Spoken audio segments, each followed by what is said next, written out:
বিসমিল্লাহির রহমানির রহিম। আহ, আজকে হচ্ছে 9 জুন 2025, আমাদের বার কাউন্সিল লিখিত ব্যাচ 2025-এর 30তম ক্লাস এবং দণ্ডবিধির পঞ্চম ক্লাস। আজকে আমরা আলোচনা করব সমস্যা।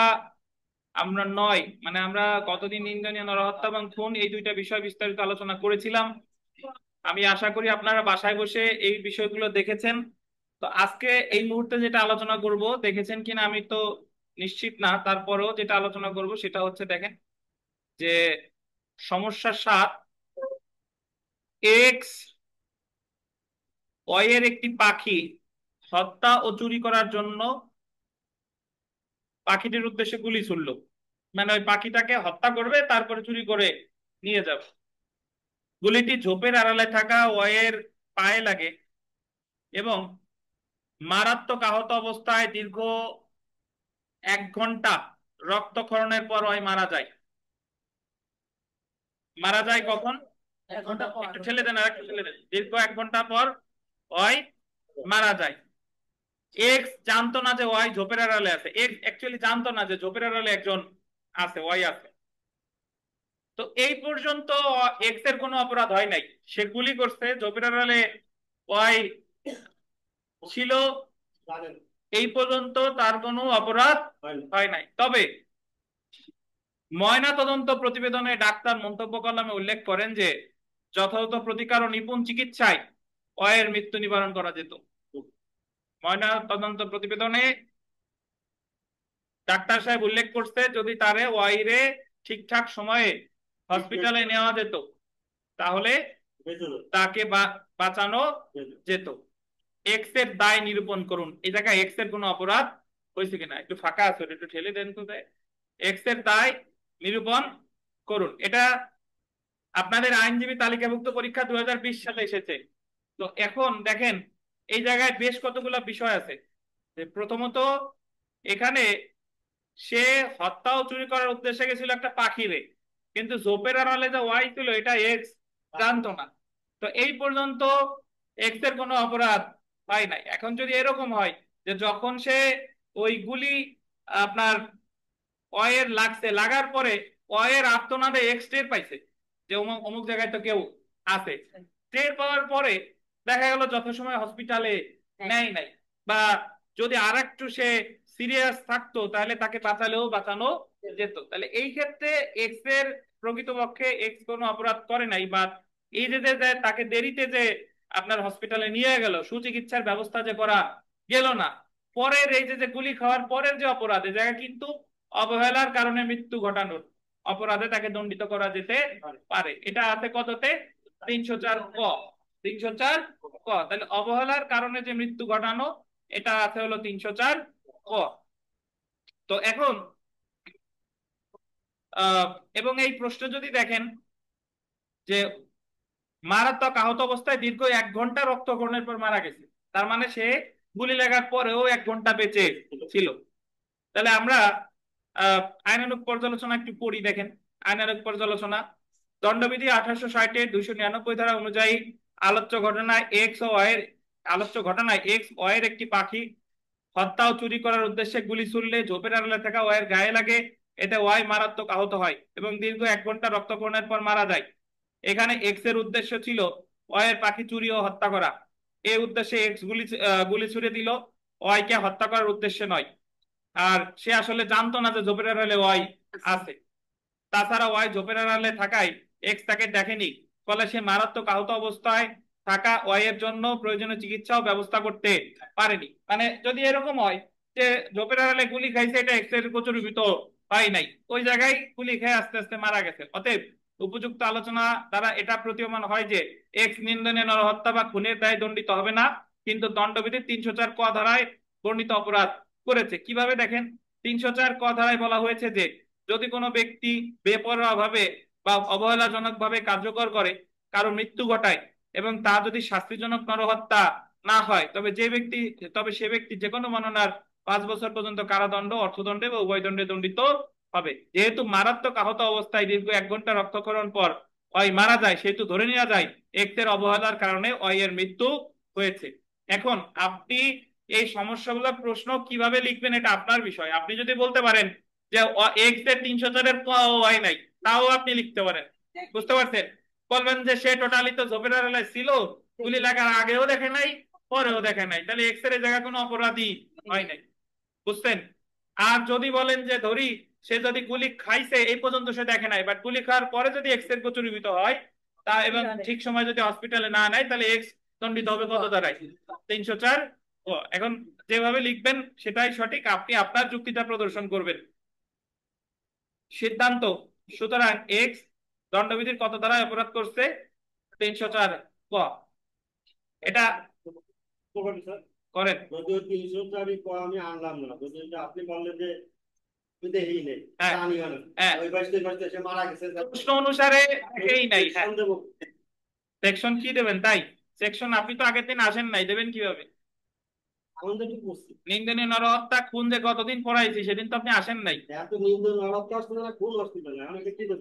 তা নিন্দনীয় নরহত্যা খুন না আসলে আপনার তো নিন্দনীয় নরহত্যা খুনের আলোকে আলোচনা করতে হবে। এই জায়গায় এই ঘটনা সে তো টোটালি দেখেই নাই। তো এক্ষেত্রে যদি দেখতো তাহলে নিন্দনীয় নরহত্যা, পাখিরে গুলি করছি কিন্তু আমার ওয়াইরে গুলি করার কোনো ইন্টেনশন ছিল না, আমি জানি অমুক জায়গায় ওয়াই আছে, কিন্তু অবহেলা বশত গুলি লেগে গেছে, তখনও তো নিন্দনীয় নরহত্যা। আর এখন কি দেবেন তা তো এই জায়গা পড়লামই, তারপরে এইসব চোখে আসে নাই। কি দিবি? দেখেন এই আমরা সমস্যা 8-এ চলে আসি।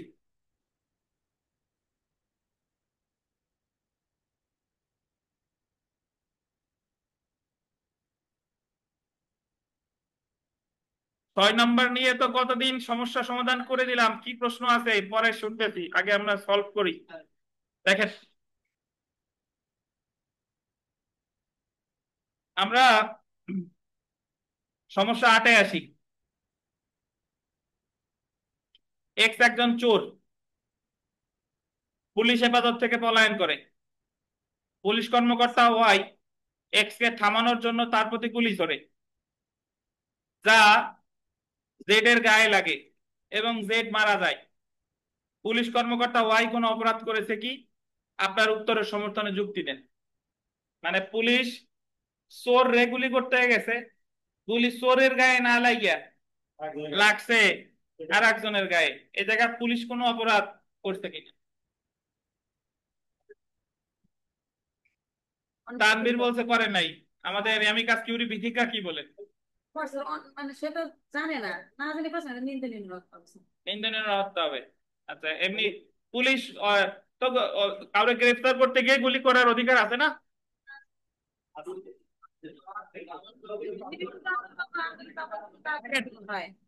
এখানে বেশ কতগুলো বিষয় আছে যে একটু পড়ি দেখেন, তারপরে ব্যাখ্যা আমি আবার আবার দিব।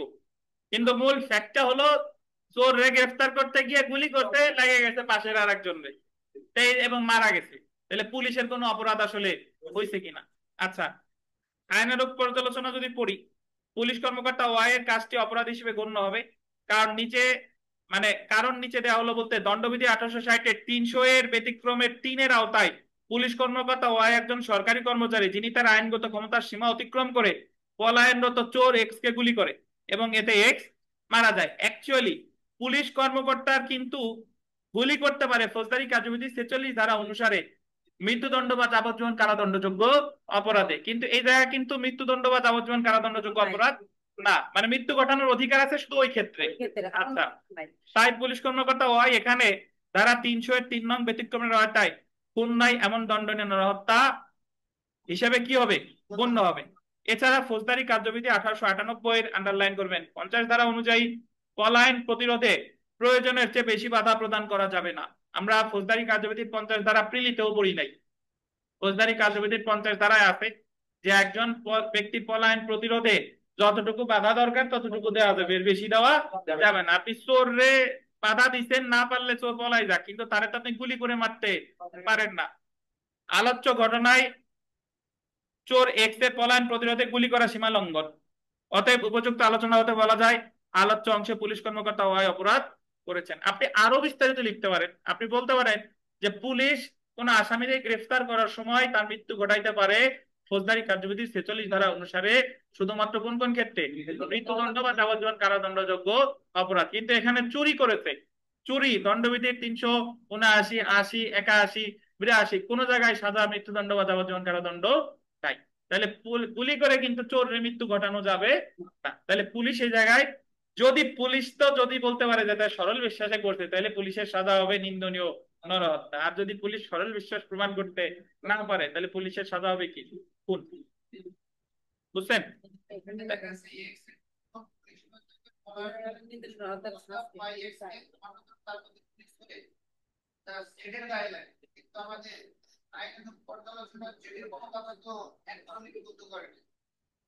ওই যে লিপিবদ্ধ করে নেবেন।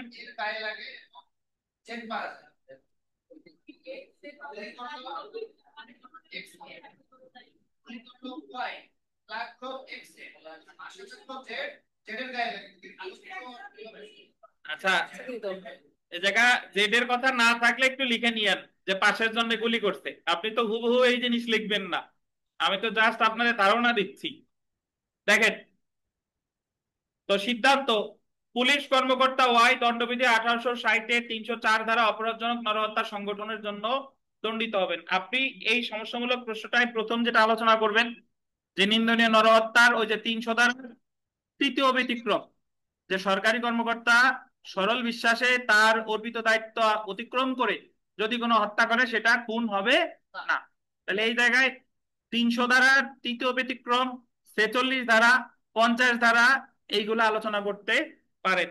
আর যদি আপনি ওই যে মিতা বলছে আবার 301 ধারা, 301 ধারা যদি এইভাবে লিখতে পারেন যে সে যদি পরিকল্পনা করে হত্যার পরিকল্পনা থাকতো, তাইলে ওই এক্স রে গুলি করলে যা হয় এক্স এর না লেগে যদি জেড রে লাগতো তাও অপরাধ কি?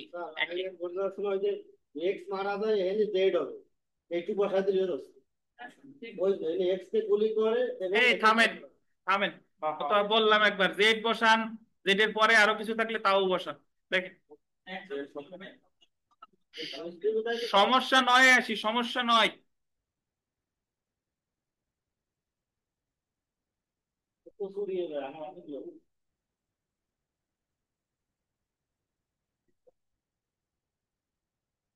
একজন ট্রাক ড্রাইভার বস্তিতে থাকে।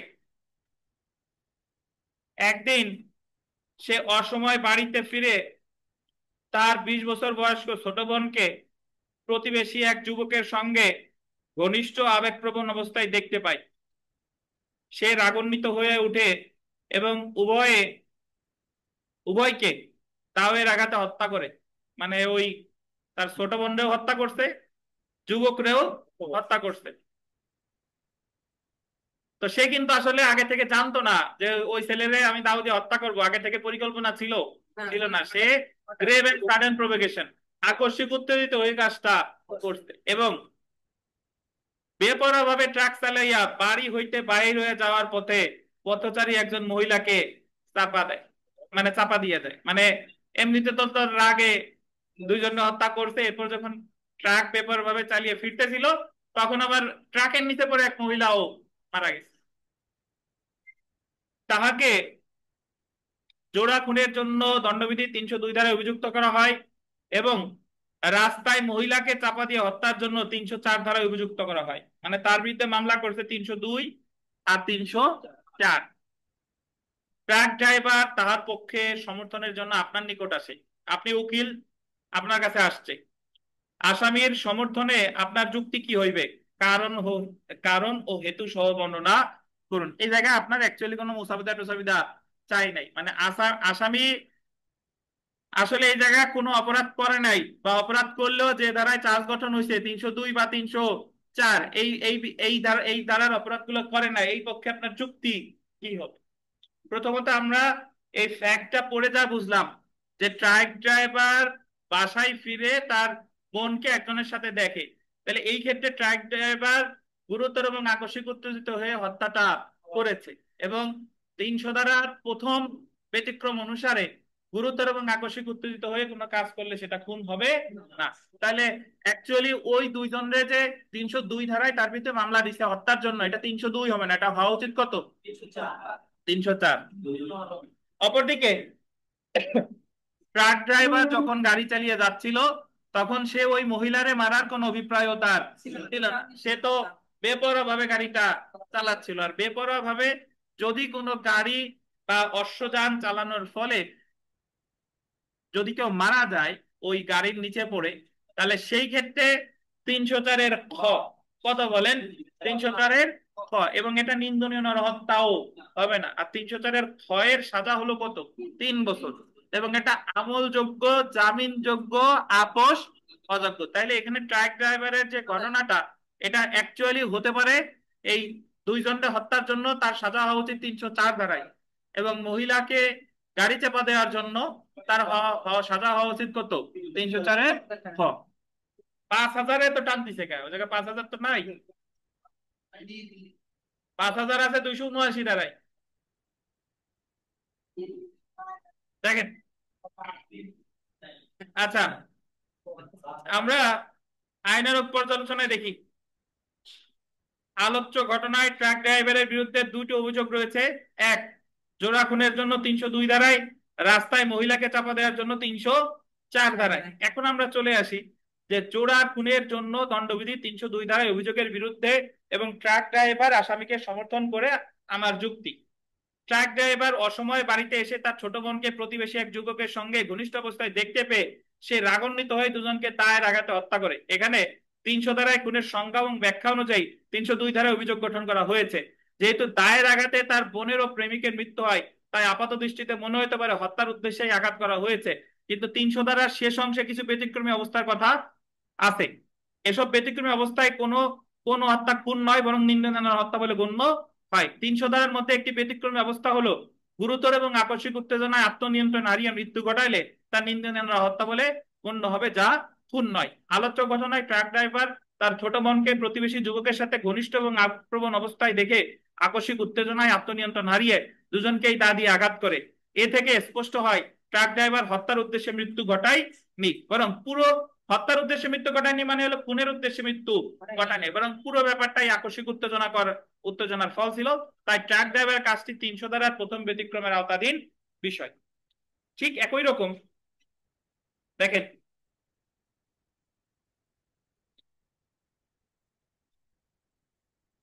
একটি মামলায় দেখা যায় মৃত ব্যক্তিকে আসামির বোনের অন্তরঙ্গ অবস্থায় দেখে আসামি তাকে হত্যা করে। তার এই কাজ ৩০০ ধারার প্রথম ব্যতিক্রমের আওতায় পড়ে। আপনি একটি মামলায় না বলে বলতে পারেন বিচারিক নজিরে আছে। আসামি দেখে যে মৃত ব্যক্তি আসামির বোনকে ঘনিষ্ঠভাবে জড়িয়ে আছে এবং তা দেখে তাকে হত্যা করা হয়। এই অভিমত ব্যক্ত করা হয় যে দৃশ্য দেখে আসামি মারাত্মক এবং আকস্মিক উত্তেজিত হয়ে আত্মনিয়ন্ত্রণ হারিয়ে ফেলে। অতএব উপযুক্ত আলোচনার হতে বলা যায় তাদেরকে হত্যা করার কোনো অভিপ্রায় ট্রাক ড্রাইভারের ছিল না। প্রতিবেশী যুবকের সাথে ট্রাক ড্রাইভারের কোনো শত্রুতাও ছিল না। কোনো শত্রুতার কথা বলতে পূর্ব শত্রুতা কিন্তু ছিল না। আকস্মিক উত্তেজনার ফলে ঘটনা ঘটে, তাই এই ঘটনা জোড়া খুন নয়, বরং জোড়া হত্যাকাণ্ড বলে গণ্য হবে। জোড়া হত্যাকাণ্ড মানে হলো জোড়া নিন্দনীয় নরহত্যা। ফলে ৩০৪ ধারার অধীন উদ্দেশ্যহীন নরহত্যার জন্য ট্রাক ড্রাইভারকে অভিযুক্ত করা যাবে। এখন আমরা চলে আসি ৩০৪-এর যে অভিযোগ আছে ওই মহিলারে চাপা দেওয়ার জন্য। ৩০৪ ধারার ক্ষেত্রে রাগান্বিত অবস্থায় তার বোন ও প্রেমিককে হত্যা করে ট্রাক ড্রাইভার ঘর থেকে বের হয়ে বেপরোয়াভাবে ট্রাক চালিয়ে যাওয়ার সময় পথচারী এক মহিলাকে চাপা দিয়ে হত্যা করে।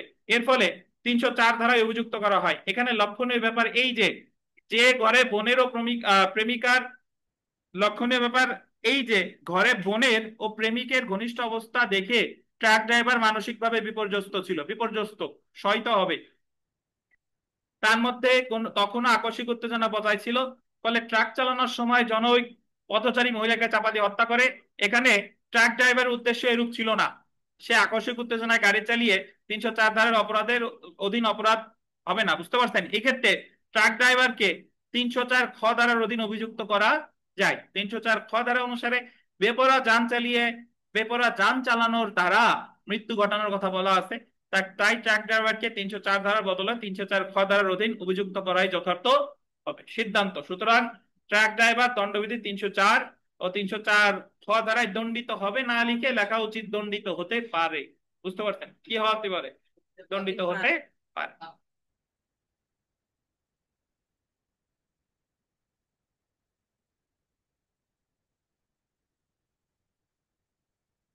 আচ্ছা, সেম প্রশ্নটা যদি রাষ্ট্রপক্ষে কি যুক্তি দেখাবে বলেন? আরিফ সাহেব আপনি তো ভালোই প্রশ্ন করেন। এই তো আসামি পক্ষের যুক্তি তো এই, এখন রাষ্ট্রপক্ষ 302 আনার জন্য বা 304 আনার জন্য রাষ্ট্রপক্ষ কি যুক্তি দেখাবে বলেন? রাষ্ট্রপক্ষ এখানে তো যে যে বোন বোনের যে ঘটনাটা, এই বোনের ঘটনাকে সে ওইভাবে নিবে না। কোন ভাবে নিবে তাই তো জানতে চাচ্ছি। যেহেতু দা আছে না, হ্যাঁ দা দিয়ে খুন করছে, হ্যাঁ। ওই দা দিয়ে খুন মানে এটা হলো মারাত্মক অস্ত্র। হ্যাঁ, মারাত্মক অস্ত্র দিয়ে খুন করা মানে 302 দিয়ে খুন করা। 302 দিয়ে খুন করা। মানে বোনের দ্বারা হচ্ছে 2, হ্যাঁ, মারাত্মক অস্ত্র দিয়ে এটা রাষ্ট্রপক্ষ আনবে। এটা রাষ্ট্রপক্ষ আপনার এই পক্ষ উত্তেজনা ফাউল ফাউল কথাই হবে না, আপনি 300 ধারার কোন অনুচ্ছেদে যুক্তি দেখাবেন সেইটা বলেন। কোন যে হবে 300 ধারার কোন অনুচ্ছেদের সাথে মিলাবেন এইটা বলেন। স্যার 300 দ্বারা প্রথম যে সাইড দিয়ে আছে না, বলেন বলেন। প্রথম সাইডের মধ্যে পড়বে। প্রথম চারটের ভিতর পড়বে তা তো জানি। আপনি এইভাবে বলবেন যে 300 ধারার প্রথম চারটের ভিতরে পড়বে, অথবা ব্যতিক্রম 5টার ভিতরে পড়বে না, অথবা প্রথম ব্যতিক্রমের যে 3টে ব্যতিক্রম আছে সেই 3টে ব্যতিক্রমের মধ্যে পড়বে। এটা দিয়ে আলোচনা শেষ, তাই এটা 302 হবে নাকি?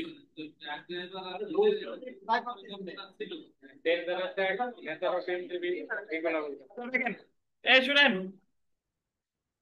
300 ধারার এই যে যে আপনার যে 4টা অনুচ্ছেদের আপনি সবগুলাই যেটা আপনার জন্য সুবিধাজনক আপনি দেখাইতে পারেন। নেচার অফ ইনজুরি, যে আঘাতের প্রকৃতি এই যে তার একমাত্র হত্যার অভিপ্রায় ছিল, আর এই আঘাত করলে কেউ বেঁচে থাকতে পারে না। আরো অনেকগুলো দেখাইতে পারেন, এটা আপনার বিশ্বাস। আচ্ছা দেখেন, আমরা সমস্যা 10-এ আসি। এক্স মৃত্যু হবে জেনেও ওয়াই এর মৃত্যু ঘটানোর উদ্দেশ্যে গুলি করেন। মৃত্যু হবে জেনেও মানে জানতো সে মৃত্যু হবে, কিন্তু ওই গুলিতে জেড এর মৃত্যু হয়। গুলি করতে কারে? ওয়াই রে। এ কি হয়েছে আপনাকে? গন্ডগোল কেন? গুলি করছে ওয়াই রে, মারা গেছে কে? জেড। জেড। এক্স এক্ষেত্রে দা পেনাল কোড 1860 এর কোন ধারার অধীনে অপরাধ করেছে ব্যাখ্যা করুন। দেখেন, এখানে মৃত্যু হবে জেনেও, মৃত্যু হবে জেনেও মানে তার পূর্ব পরিকল্পনা ছিল। এখন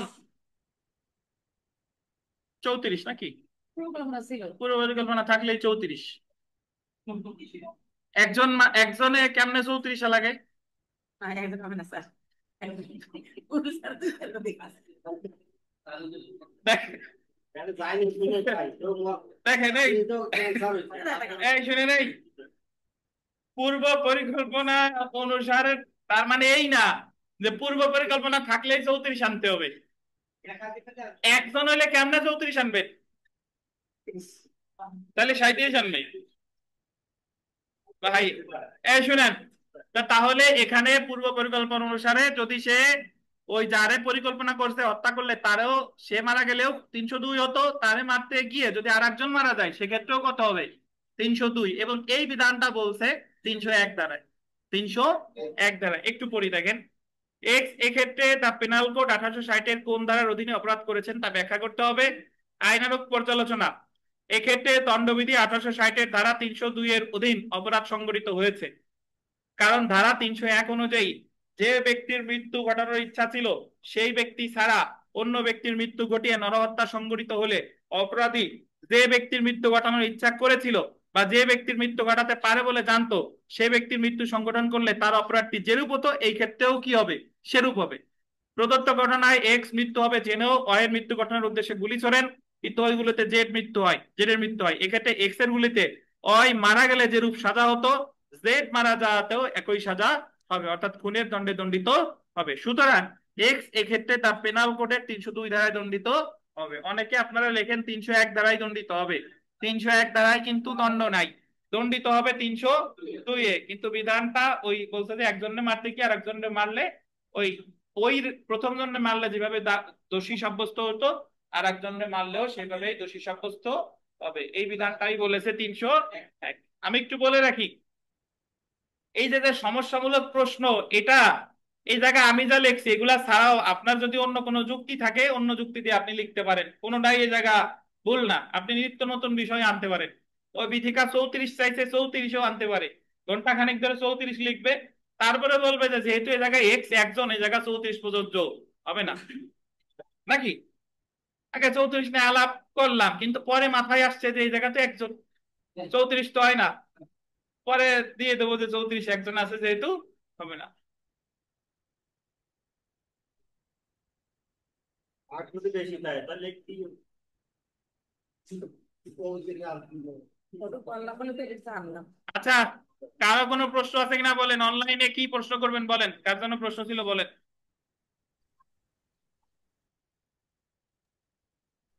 স্যার আমার ওই যে 6 নাম্বার সমস্যাটা নিয়ে স্যার, এটা আসলে প্রশ্নও ঠিক না। মানে এই সেম প্রশ্ন 46 পৃষ্ঠাতেও আছে, সেইটার উত্তরে শুধু 299 এসেই থেমে গেছে। আবার এখানে তো 299 দিছেন, ওইখানে আবার ধরেন ইয়ে দিছেন, মানে অপরাধ হিসেবে গণ্য করছে। এই জায়গাটাতেই আমার একটু আর কি খটকাটা স্যার। আপনার কি মনে হয়, মানে আপনি পার্সোনালি কি মনে করেন? না, আপনি যেহেতু দিছেন স্যার দুইটাই সঠিক, কিন্তু না, আসলে আমি আমরা মানে আমি দিলে দুইটাই সঠিক না, আমি যা শিখাবো আপনি শিখবেন কেন? আপনারা আল্লাহ তার বুদ্ধি বিবেক দিছে, আপনি পার্সোনালি কি মনে করেন সেটা বলেন। এই যে 6 নাম্বার প্রশ্ন আর 46 পৃষ্ঠার প্রশ্নে, মানে এখানে 299 ধারা আর এখানে দিচ্ছেন হলো 302/109।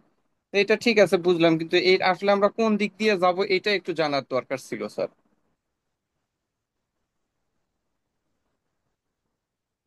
এই সেম প্রশ্ন কোথায় আছে? 46 পৃষ্ঠা স্যার।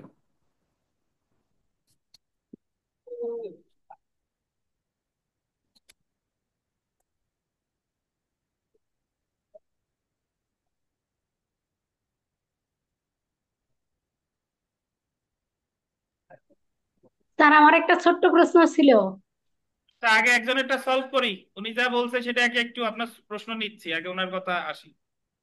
উনি যেটা বলছে আগে সেটা সলভ করি, পরে প্রশ্ন জমা রাখেন।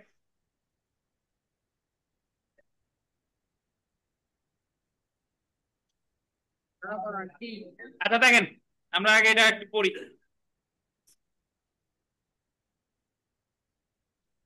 এক্স একটি ঝোপের আড়ালে জেড আছে বলে জানেন, কিন্তু ওয়াই জানে না।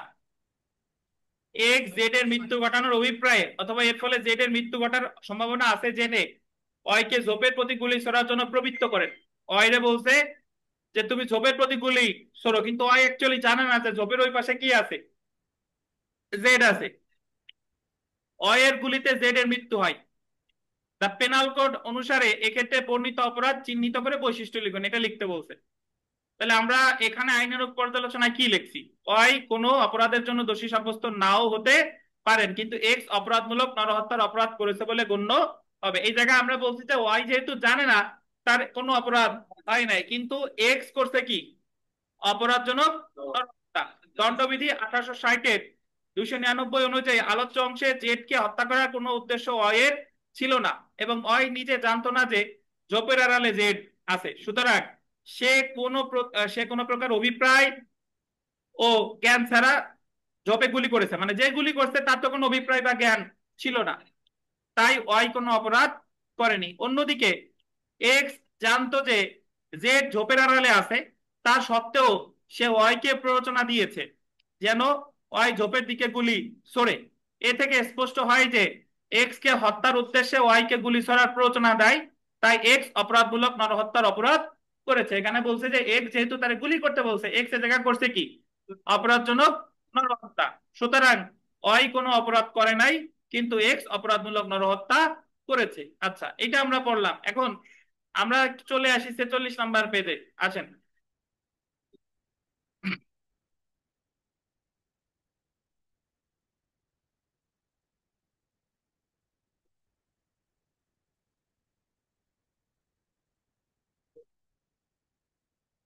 দেখেন, ওই যে 46-এর ডি শর্ট নোটের আগে নাকি, এক্স একটি ঝোপের আড়ালে আছে, এক্স একটি ঝোপের আড়ালে জেড আছে বলে জানেন, কিন্তু ওয়াই জানেন না। এক্স জেড এর মৃত্যু ঘটানোর অভিপ্রায় অথবা এর ফলে জেড এর মৃত্যু ঘটানোর সম্ভাবনা আছে জেনে ওয়াই কে উক্ত ঝোপের দিকে গুলি ছোড়ার জন্য প্রবৃত্ত করেন। অয়ের গুলিতে জেড এর মৃত্যু হয়। চিহ্নিত করে বৈশিষ্ট্য লিখতে বলছে। দেখেন আইনগত পর্যালোচনা, এখানে এক্স দণ্ডবিধি 1860-এর 109 ধারায় খুনের প্ররোচনার জন্য দায়ী হবে। দণ্ডবিধি 1860-এর 109 ধারায় বলা আছে যে যদি কোনো ব্যক্তি কোনো অপরাধ সংগঠনে অপর কোনো ব্যক্তিকে প্ররোচনা দেন বা সহায়তা করেন বা উক্ত অপরাধটি যদি সংগঠিত হয় তাহলে প্ররোচনাকারী উক্ত অপরাধের জন্য দণ্ডিত হবেন। সুতরাং 109 ধারার বৈশিষ্ট্য হলো অপরাধে প্ররোচনা দেওয়া বা সহায়তা করা, অপরাধটি অবশ্যই সংগঠিত হওয়া। যেহেতু এক্স এর প্ররোচনা ওয়াই গুলি চড়ে এবং উক্ত গুলিতে জেড মারা যায়, তাই এক্স খুনের প্ররোচনার জন্য 302 এর সাথে 109 ধারায় দণ্ডিত হবে। অপরদিকে অয় যেহেতু না জেনে গুলি ছড়েছে, তাই অয়ের কোনো অপরাধ সংগঠিত হয়নি।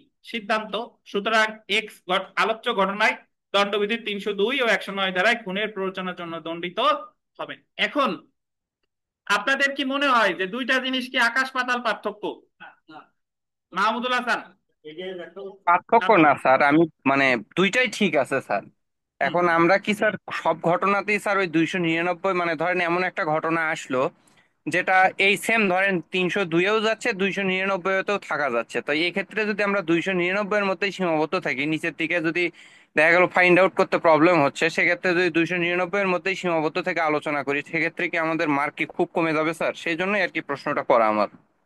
আচ্ছা, ধন্যবাদ। শুনেন, প্রথমত যে কোনো খুন খুন হওয়ার আগে সেটা থাকে কি নিন্দনীয় নরহত্যা। তাহলে আগের ব্যাখ্যায় আমরা বলছি যে সে অমুকরে গুলি করতে বলছে, সে অমুকরে গুলি করতে বলছে এবং অমুকের গুলিতে তমুক মারা গেছে, জেড মারা গেছে। তাহলে এই জায়গায় সে যে ঘটনাটা ঘটাইছে সেটা কি নিন্দনীয় নিন্দনীয় নরহত্যা। নরহত্যা। নরহত্যা হয়েছে, এটা নিয়ে কোনো কনফিউশন নাই, এটা সঠিক। এখন আপনি যদি প্রমাণ করতে পারেন যে যেহেতু সে জেনে শুনে গুলিটা করাইছে, তার পূর্ব পরিকল্পনা ছিল, তাই এই জায়গায় এই নিন্দনীয় নরহত্যাটা কি হবে, খুন হবে। আর খুন যেহেতু সে সরাসরি করে নাই, খুনের সে কি করেছে, সহায়তা করেছে, তাই এই জায়গায় সহায়তার জন্য দণ্ডিত হবে কততে, 109। তাহলে 302 এর সাথে 109 অথবা 304 এর সাথে 109। বুঝতে পারছেন? দুইটাই সঠিক। জি স্যার। আপনি যেটা লিখবেন দুইটাই সঠিক। আমি একটু আগে আপনাদের সমস্যামূলক প্রশ্ন আলোচনার ক্ষেত্রে বলতেছিলাম যে এইগুলার কোনো এক্সাক্ট অ্যান্সার হয় না, আপনি আপনার মতো করে ব্যাখ্যা করবেন। এখন আমি যদি খাতা দেখতাম, ওইটা লিখলেও আপনারে 5-এ 3 দিতাম, এটা লিখলেও 3 দিতাম। এটা হচ্ছে যে আপনি কিভাবে লিখতেছেন সেটা নির্ভর করে আপনি কি যুক্তি দেখাচ্ছেন। তাহলে খুন যেটা হয়েছে সেটা নিন্দনীয় নরহত্যা বললে সমস্যা নাই, সেটা অলরেডি কি করে আছে, নিন্দনীয় নরহত্যা হয়েছে। আর আমি যদি ওটারে লজিক দেখাইতে পারি যে এই নিন্দনীয় নরহত্যাটা 300 ধারার প্রথম ভাগে 4টা অনুচ্ছেদের যে কোনো একটার সাথে মিলে যায়, তখন সেটা হয়ে যাবে কি খুন। এখন আপনি বলতেছেন যে ওই প্রথম ওইভাবে লিখলে কি নাম্বার পাবো কত, আর এইভাবে লিখলে পাবো নাম্বার কত। দুইভাবে যেভাবেই লেখেক না কেন নাম্বার ঠিকঠাকই পাবেন, সমস্যা নাই। কিন্তু আপনি আপনার যুক্তিতে অনড় থাকেন।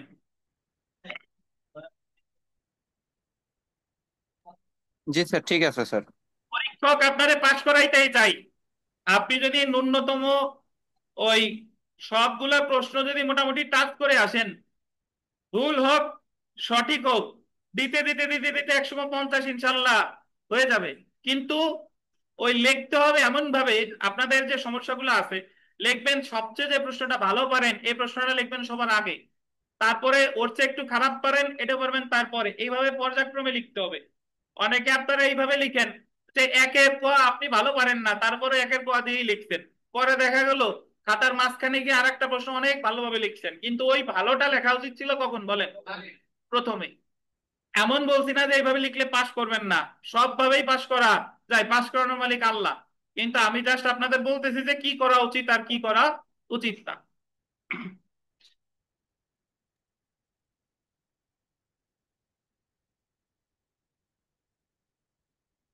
আচ্ছা, কার জন্য প্রশ্ন ছিল? আর কামরুন নাহার নাকি বলেন, কামরুন নাহার। স্যার ওই যে প্রথম একটা উদাহরণ দিলেন যে আহ, পাখি শিকার করতে যে গেছে, পাখি বলেন। শিকার করতে গেল, পাখি শিকার করতে যায় ঝোপের আড়ালে একজনকে গুলি করে মারলো। এখন ওইটা নিন্দনীয় নরহত্যা বা খুন বলে আমরা তাকে রেহাই দিলেও সে যে চুরি করতে গেছে, পাখি শিকার করতে চুরি করতে গেছে, এই চোর থেকে চোরের দায় থেকে সে মুক্তি পাবে কিভাবে? চোরের সে তো দায় ওখানে থেকে সে তো ওখানে কারণ চুরি চুরি করতে গেছে, একটা অপরাধ তো সে করছে, চুরি করতে যায় তো গুলিটা করছে, তো প্রথম সে চুরির দায়ে দায় অভিযুক্ত হবে না?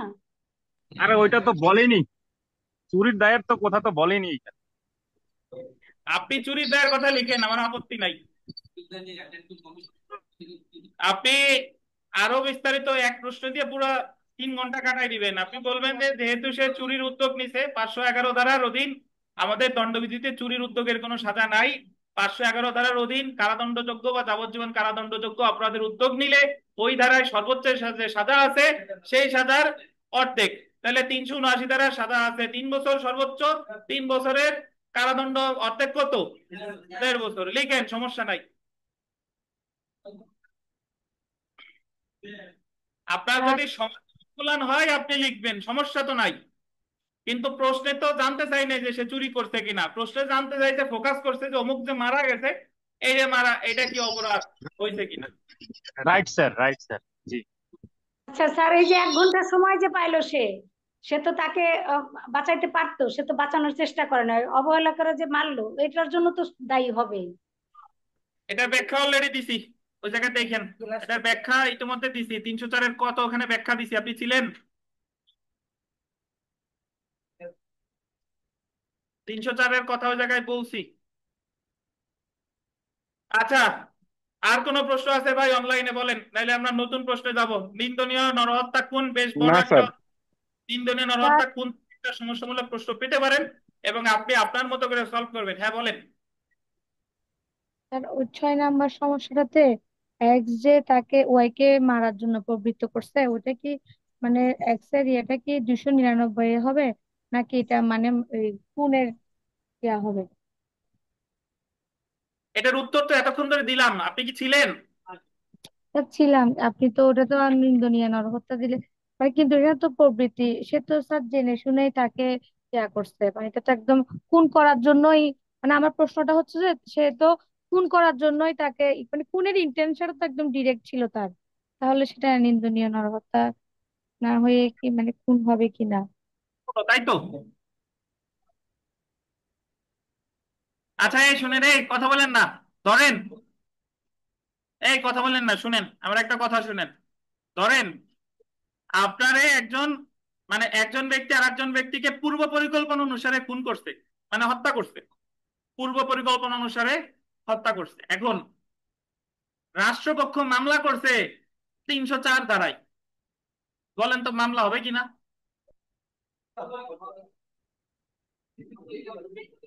বলেন স্যার হবে কিনা? পূর্ব পরিকল্পনা নিয়ে করলে তো এটা খুন হয়ে গেছে স্যার, আচ্ছা, এটা তো 302-এ যাবে। 302-এ, কিন্তু সে 302-এর মামলা করে না, সে 304-এ মামলা করলে তার মামলা নেবে কিনা বলেন? নেবে স্যার, নেবে। নেবে স্যার। কারণ দেখাইলে তো নেবে স্যার, যুক্তি দেখাইলে। আমার চাওয়ার সুযোগ ছিল বেশি, আমি চাইছি কম, তাহলে অবশ্যই কম আমারে দিবে। বুঝছেন? তার মানে যে জায়গায় সেটা অলরেডি নিন্দনীয় নরহত্যা হয়ে বসে আছে, আপনি নিন্দনীয় নরহত্যা বললে সেটা ভুল না। বাট আপনি যদি প্রমাণ করতে পারেন যে নিন্দনীয় নরহত্যাটা হইছেই, সাথে 300 ধারার 4টা অনুচ্ছেদের একটাও দিলে যায়, তাই এটা খুন হবে, তাহলে আপনি আর একটু যুক্তি দিয়ে আর একটু আপডেটেড হইছে যে এটা তো আমার আছেই, সাথে আমি এইটুকু চাই, ওইটুকু সঠিক। আবার এই যে যে নিন্দনীয় নরহত্যার চাচ্ছেন, এটাও কি বলেন সঠিক, কোনোটাই ভুল না। তুমি তো আশা করি নিন্দনীয় তারপর কোনো হয় সমস্যা কি? তার আগান সমস্যা নেই।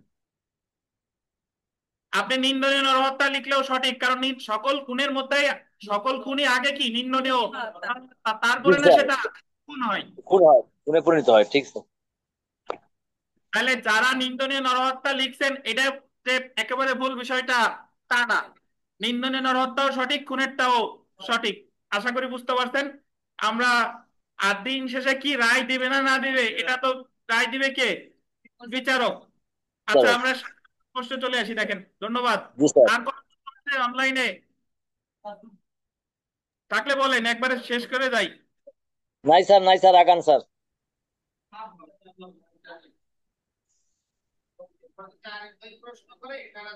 পরীক্ষার তো আকামের প্রশ্ন, দেখেন আমরা 7-এর এতে আসি। ভাই 7 নং প্রশ্নটা দেখেন।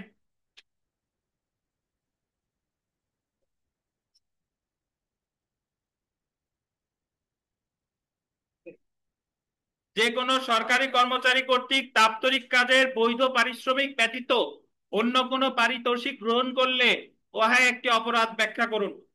সরকারি কর্মকর্তা তার যে বৈধ বেতন ভাতা আছে এইটা ছাড়া তিনি যদি অন্য আর কিছু গ্রহণ করে সেটা কি বলেন? অপরাধ। এই অপরাধ যে অপরাধ এই সম্পর্কে বিধিবিধান আলোচনা করতে বলছে আর কি। তো আপনারা যারা আমাদের সাথে প্রিলিমিনারি কোর্সে ছিলেন তা তাদের এই ধারাগুলো এমনিতেই মনে থাকার কথা।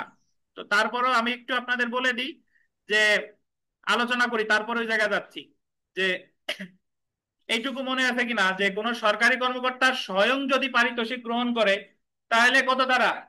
161। এই বদরুজ্জামান সাহেব আপনার কি কি হয়েছে আজকে?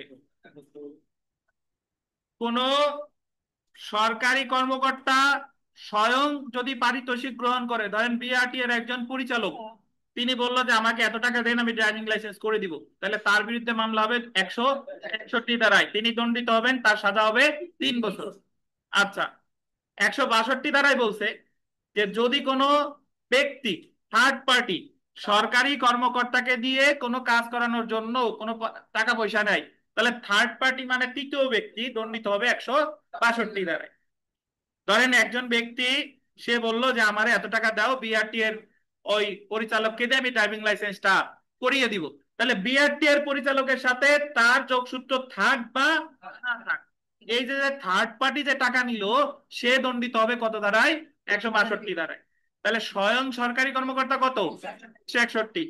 তৃতীয় ব্যক্তি কত? 162। 162 সাজাও 3 বছর। কত বছর? 3 বছর। আচ্ছা, 163তে বলছে যে যদি কোনো ব্যক্তি কোনো সরকারি কর্মকর্তাকে দিয়ে ব্যক্তিগত প্রভাব খাটানোর কথা বলে, ব্যক্তিগত প্রভাব মানে বললাম যে উকিল সাহেব বলতেছে যে অমুক বিচারক হচ্ছে আমার মামা, আমারে টাকা দেন, মামারে দিয়ে এই কাজ করাই দেবো, তাহলে এই জায়গা কি খাটাচ্ছে? ব্যক্তিগত প্রভাব। তা বলতেছে স্ত্রীতে বলতেছে যে আমার একটা স্বর্ণের হার বানায় দাও, তাহলে আমার স্বামীর দিয়ে এই কাজ করাই দিব, স্বামী সরকারি কর্মকর্তা। তাহলে এই জায়গায় যারা ব্যক্তিগত প্রভাব খাটাইতে চাইতেছে তারা দণ্ডিত হবে 163 ধারায়। এই ক্ষেত্রে সাজা হলো 1 বছর। কত বছর? 1 বছর। তাহলে স্বয়ং সরকারি কর্মকর্তা দণ্ডিত হচ্ছে 161, তৃতীয় ব্যক্তি বা দালাল দণ্ডিত হচ্ছে 162, ব্যক্তিগত প্রভাব যে খাটাতে যাইতেছে সে কত? 163। বুঝছেন?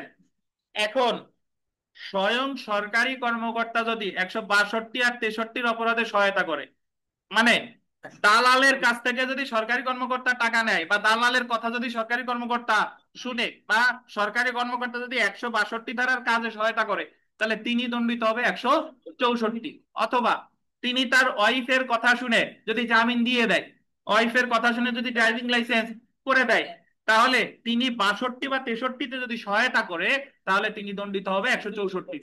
কত বলেন? 164। আর 164-র সাজা কত? 3 বছর। 164-র সাজা 3 বছর। এই 4টা ধারা আমি আবার বলি, এক এক কথায় মনে রাখলে আপনি এইগুলো লিখতে পারবেন। 161 ধারায় ঘুষ নেয় স্বয়ং সরকারি কর্মকর্তা, 62 ধারায় ঘুষ নেয় তৃতীয় ব্যক্তি বা দালাল, 63 ধারায় ঘুষ নিচ্ছে কে? ব্যক্তিগত প্রভাব। আর 64-তে সরকারি কর্মকর্তা সহায়তা করছে ওই দালালে অথবা ওই বন্ধুরে বা ওয়াইফরে। বুঝছেন? আমরা একটু উত্তরে যাই, একটু পড়ি, তারপরে সামনের ধারাগুলো আগাচ্ছি।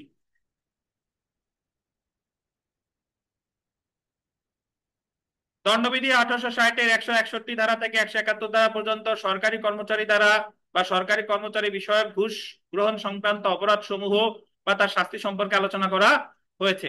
ধারা 161 দেখেন, সরকারি কর্মচারী কর্তৃক কোন সরকারি কার্য সম্পর্কে বৈধ পারিশ্রমিক ব্যতীত অন্য বকশিস গ্রহণ। যে কোনো সরকারি কর্মচারী কর্তৃক দাপ্তরিক কাজের ক্ষেত্রে তার বৈধ পারিশ্রমিক ব্যতীত অন্য কোনো পারিতোষিক গ্রহণ দণ্ডবিধির 161 ধারায় শাস্তিযোগ্য অপরাধ, এবং উক্ত অপরাধের জন্য যে কোনো বর্ণনার আন্ডারলাইন করবেন 3 বছর পর্যন্ত কারাদণ্ড বা অর্থদণ্ড বা উভয় দণ্ড হতে পারে। তাহলে উদাহরণটা দেখি আমরা এখানে। উদাহরণ, মুনসেফ ধরেন বিচারক, মুনসেফ ব্যাংকার খবিরের নিকট হইতে খবিরের পক্ষে একটি মামলার সিদ্ধান্ত নির্ধারণের জন্য কয়ের প্রতি পুরস্কার হিসেবে কয়ের ভাইয়ের জন্য খয়ের ব্যাংকে একটি চাকরি সংগ্রহ করে। মানে মুনসেফ ধরেন একজন বিচারক, বিচারকের নাম করিম, আর বিচারকের কোর্টে একটা মামলা আছে, সেই ব্যক্তির নাম কি? খবির। তো খবির রে বলছে যে খবির তোমার পক্ষে একটা রায় দিয়ে দিব, বাট আমি যে বিচারক আমার একটা ভাই আছে, তুমি আমার ভাইয়ের একটা চাকরি সংগ্রহ করে দিবা। বুঝতে পারছেন? তাহলে এই জায়গায় মুনসেফ সাহেব দণ্ডিত হবে কত ধারায়? 161 ধারায়। ক অত্র ধারায় একটি অপরাধ সংগঠন করেছে বলে গণ্য হবে। তাহলে এখানে সরকারি কর্মকর্তা স্বয়ং যে নগদ অর্থ নিতে হবে এমন কোনো কথা নাই, শুধু টাকাই নিতে হবে, টাকা নেওয়া ছাড়াও অন্যান্য সুবিধাও গ্রহণ করতে পারে। দেখেন 162, অসাধু বা অবৈধ উপায়ে সরকারি কর্মচারীকে প্রভাবিত করার উদ্দেশ্যে বকশিস গ্রহণ।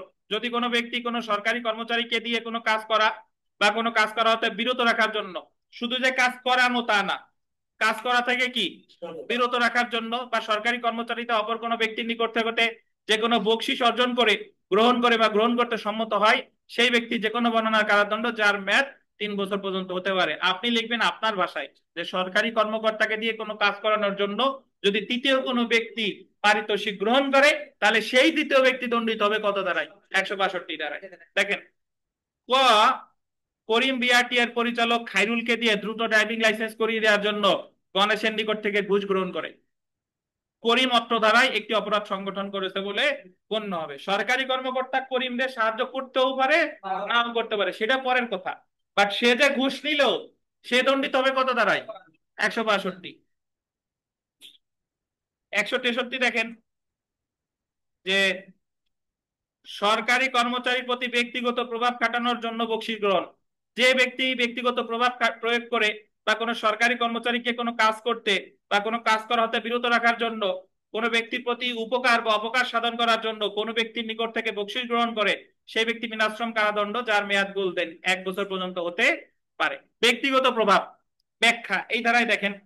এই ধারায় অ্যাডভোকেটের যুক্তি প্রদর্শন ও আদালতের নিকট বক্তব্য পেশ করাকে অপরাধ বলে গণ্য করা হয়নি। মানে অ্যাডভোকেট সাহেব যদি বলে যে আমারে এত টাকা দিবা আজকে তোমার জামিন করাই দিব, তাহলে অ্যাডভোকেট সাহেব 163 ধারায় দণ্ডিত হবে না। বাট অ্যাডভোকেট সাহেব যদি বলে যে বিচারকরে দেওয়া লাগবে, বিচারক আমার ভাতিজা হয়, বিচারক আমার এই হয়, বা অমুকরে এই টাকা দেওয়া লাগবে, তাহলে কিন্তু আপনি অ্যাডভোকেট হিসেবে আবার কি হয়েছেন? দোষী সাব্যস্ত হবেন। দেখেন আইনজীবীগণ তাদের লিখিত সওয়ালে এবং মৌখিক বক্তব্যে যা বিচারকের নিকট উত্থাপন করেন এবং তা করার জন্য যে পরিমাণ ফিস গ্রহণ করুক না কেন, উহাকে এই ধারার অধীন অপরাধ বলে গণ্য করা যাবে না। ধারা 164 দেখেন, সরকারি কর্মচারী কর্তৃক 162 বা 163 ধারায় বর্ণিত অপরাধ সমূহে সহায়তা করার শাস্তি। মানে যে ব্যক্তি সরকারি কর্মচারী হয়ে পূর্ববর্তী 2টি ধারায় বর্ণিত যে অপরাধ অনুষ্ঠিত হয় সেই অপরাধের সহায়তা করে, তবে উক্ত সরকারি কর্মচারী যে কোনো বর্ণনার কারাদণ্ড যার মেয়াদ কত 3 বছর পর্যন্ত হতে পারে, অর্থদণ্ডে বা উভয় দণ্ডে দণ্ডিত হতে পারে। এই উদাহরণটা বিবিআই। ক একজন সরকারি কর্মচারী ক তার স্ত্রী খাইরুনকে বিশেষ ব্যক্তিকে একটি চাকরি দানের জন্য কয়ের স্ত্রী খাইরুন কোন বিশেষ ব্যক্তিকে একটি চাকরি দানের জন্য করিমকে অনুরোধ করে এবং উক্ত চাকরির প্রতিদান স্বরূপ একটি উপহার গ্রহণ করে। করিম তার স্ত্রী খাইরুনকে উক্ত কাজে সহায়তা করে, মানে সে তার ওয়াইফের কথা শুনতে। এক্ষেত্রে খাইরুন দণ্ডবিধির কত ধারায়? 163 ধারায়, আর করিম দণ্ডিত হবে দণ্ডবিধির 164 ধারায়। বুঝেন কিনা? কারণ সে ওই 63 ধারার কাজে সহায়তা করার জন্য সরকারি কর্মকর্তা দণ্ডিত হবে 164-তে, আর উনি দণ্ডিত হবে, স্ত্রী দণ্ডিত হবে 163-তে।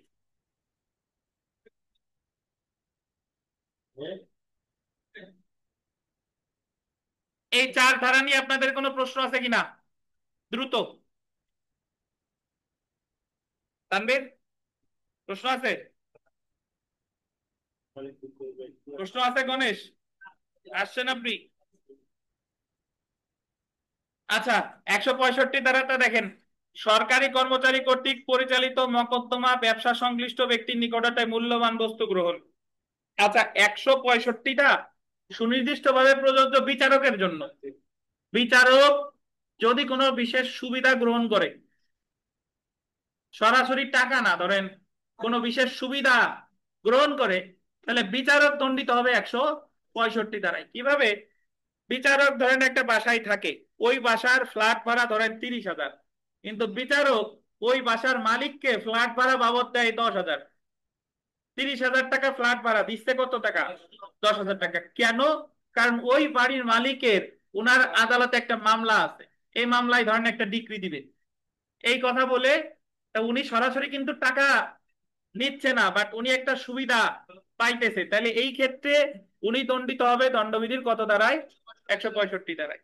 দেখেন, যে ব্যক্তি একজন সরকারি কর্মচারী হয়ে কোনো মকদ্দমা বা ব্যবসা পরিচালনাকালে উক্ত মকদ্দমার স্বার্থ সংশ্লিষ্ট কোনো পক্ষ বা কোনো ব্যক্তির নিকট হতে উক্ত মকদ্দমায় কোনো সুবিধা গ্রহণের জন্য কোনো মূল্যবান বস্তু গ্রহণ করে, সেই সেই উক্ত সরকারি কর্মচারী যে কোনো বর্ণনার কারাদণ্ড, যার মেয়াদ 3 বছর পর্যন্ত হতে পারে, বা অর্থদণ্ডে বা উভয় দণ্ডে দণ্ডিত হতে পারে। এখানে একটা উদাহরণ আছে, এই উদাহরণটা আমরা পড়ি। হুবহু বইয়ের উদাহরণ দেখেন যে বিচারক করিম খায়রুলের নিকট থেকে একটি বাড়ি ভাড়া নাই। করিমের আদালতে খায়রুলের একটি মকদ্দমা বিচারাধীন আছে।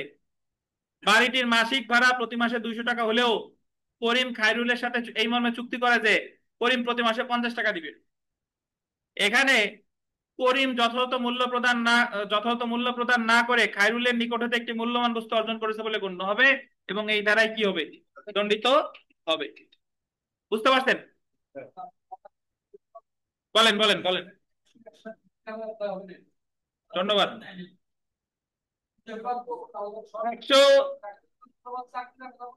161ও আনতে পারেন। 161 দ্বারা সকল সরকারি কর্মচারীর জন্য প্রযোজ্য, আর 165 সকল সরকারি কর্মচারীর জন্য প্রযোজ্য না, শুধুমাত্র বিচারকের ক্ষেত্রে। বুঝছেন? আচ্ছা, আর কথা হলো যে এই যে ধারার 161 থেকে 170 71 পর্যন্ত এই ধারার মামলাগুলো আমি আপনি সাধারণ ব্যক্তি করতে পারবো না, এই ধারার মামলাগুলো করবে দুর্নীতি দমন কমিশন। আপনি জাস্ট ওই দুর্নীতিগ্রস্ত অফিসার সম্পর্কে দুদকে যায় একটা অভিযোগ দিয়ে আসতে হবে। এখন আবার কাহিনী আছে, কাহিনী হলো কি, যে যদি তার নামে আপনি ভুয়া অভিযোগ দেন, তাহলে দুদক কিন্তু আবার আপনারে ধরবে। ঠিক আছে? তো এজন্য এই ধারার মামলাগুলো সরাসরি আমরা কোর্টেও করতে পারবো না, থানায় করতে পারবে না। এই ধারার মামলাগুলো করবে কে? দুদক, দুর্নীতি দমন কমিশন আইন 2004-এর যে মামলা অধীন, সেই অনুসারে হবে। এবং দুদকের মামলাগুলো আপনারা জানেন যে পুলিশও তদন্ত করতে পারে না, জানেন? দুর্নীতি দমন কমিশন আইনের ক্ষেত্রে ফৌজদারি কার্যবিধিও প্রযোজ্য হবে না, ওদের তদন্ত অনুসন্ধান বিচার সংক্রান্ত আলাদা বিধিবিধান আছে। আচ্ছা, ধারা 165 ক দেখেন,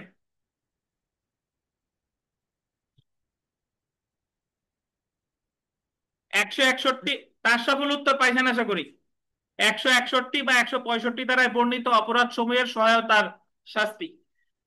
আপনি এতক্ষণ ধরে শুধু সরকারি কর্মচারীরা দোষ দিছি আমরা, যে সরকারি কর্মচারীরা খারাপ। এখন এই ধারাটা 165 ক, এটা হলো আমাদের জন্য প্রযোজ্য, যারা সাধারণ ব্যক্তি, যারা আমরা আগে ভাগে ঘুষ অফার করি যে নাও, তাহলে আমি যদি তারে দেই, সে নিলে তার যেরকম অপরাধ, আর আমি যে তারে অফার করতেছি আমিও অপরাধ। দেখেন, যে ব্যক্তি 161 বা 165 ধারার অধীনে দণ্ডনীয় কোন অপরাধের সহায়তা করে, 161 মানে কি? ওই যে বিআরটিআর পরিচালককে সরাসরি দিচ্ছি, উনি নেক বা না নেক, উনি নেক বা না নেক, উনি নিলে তো উনি দণ্ডিত হবে, আর উনি নেয় নাই, আমি দণ্ডিত হবে 165 ক।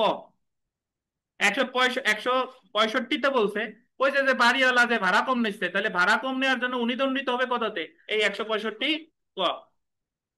কোন অপরাধে সহায়তা করে এবং সহায়তার ফলে উক্ত অপরাধ অনুষ্ঠিত হোক বা না হোক, উক্ত অপরাধের জন্য নির্ধারিত দণ্ডে উক্ত ব্যক্তি দণ্ডিত হবে। তাহলে 165 কতে যে সাজা বলতেছে, একজন সাধারণ ব্যক্তি যে ঘুষ প্রদান করেছে অথবা যে সহায়তা করেছে 161 ধারার অপরাধে বা 165 ধারার অপরাধে। জি, ধারা কিন্তু আমরা এই মাত্র পিছনে পড়ছি। কোন জায়গা পড়ছি? ওই যে 162 আর 63 একটা কথা বলছে না, যে আমরা ওইটা যে সরকারি কর্মচারী। আচ্ছা, থাক থাক থাক, বুঝছি, থাক। আচ্ছা শুনেন, থাক শুনেন, এই শুনেন। তো তাহলে এখন আপনাদের প্রশ্ন আসতে পারে যে এর সমাধানও দিছে অনেক ক্ষেত্রে। ঘুষ দেওয়া যদি অপরাধী হয়, তাহলে যার কাছ থেকে আমি জোরপূর্বক ঘুষ দিচ্ছি তার হুমকি দিছি যে তুমি ঘুষ যদি না দাও তাহলে তোমার মেরে ফেলবো, বা ঘুষ না দিলে তোমার আসামির জীবন ও জামিন দিব না। তাহলে এই জায়গা তো সে মানে ওই বাধ্য হয়ে দিচ্ছে।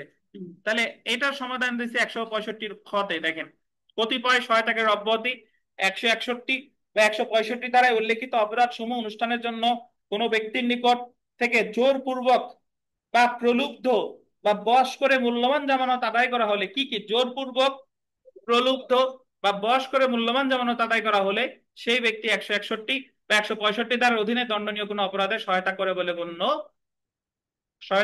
না বলে গণ্য হবে, মানে সে অব্যাহতি পাবে।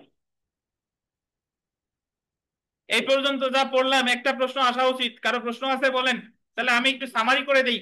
161-তে স্বয়ং সরকারি কর্মকর্তা ঘুষ নিছে, 162 নিচে দালাল, 163 নিচে সরকারি কর্মকর্তার আত্মীয় স্বজন বা বন্ধু বান্ধব, 164-তে সরকারি কর্মকর্তা আত্মীয় স্বজন বা দালালে সহায়তা করছে, 165-তে বিচারক সহায়তা দিছে, 165-র ক সাধারণ ব্যক্তি দণ্ডিত হবে, সে সহায়তা করছে 161 আর 165-তে। আর সাধারণ ব্যক্তিরা যদি ভয় দেখে আদায় করা হয় তাহলে সাধারণ ব্যক্তি অব্যাহতি পাবে 165। অনলাইনে কোনো প্রশ্ন আছে বলেন? হ্যালো,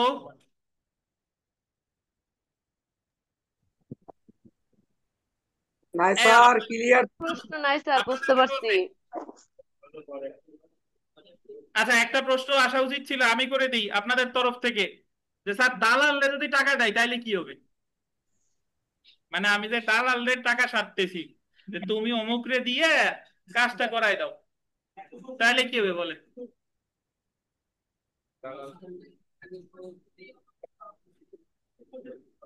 মানে ওই জায়গা তো বলা আছে 161 আর 65 কাজে সহায়তা করলে সাজা হবে 165 ক, কিন্তু আমি ওই টাকাটা দালালে দিচ্ছি, দালালে স্বপ্রণোদিত হয়ে দিচ্ছি যে তুমি পাসপোর্টটা করে দাও বা আচ্ছা, ওই 165 কতেও দালালে আপনি 62-তে দিলেও কিন্তু দালালে দিয়ে কাজটা তো করাতে যাচ্ছেন 161, 161। তো এই জায়গায়ও দালালে টাকা দিলেও আপনি দণ্ডিত হবেন 165 কতে। বুঝতে পারছেন? 165 ক।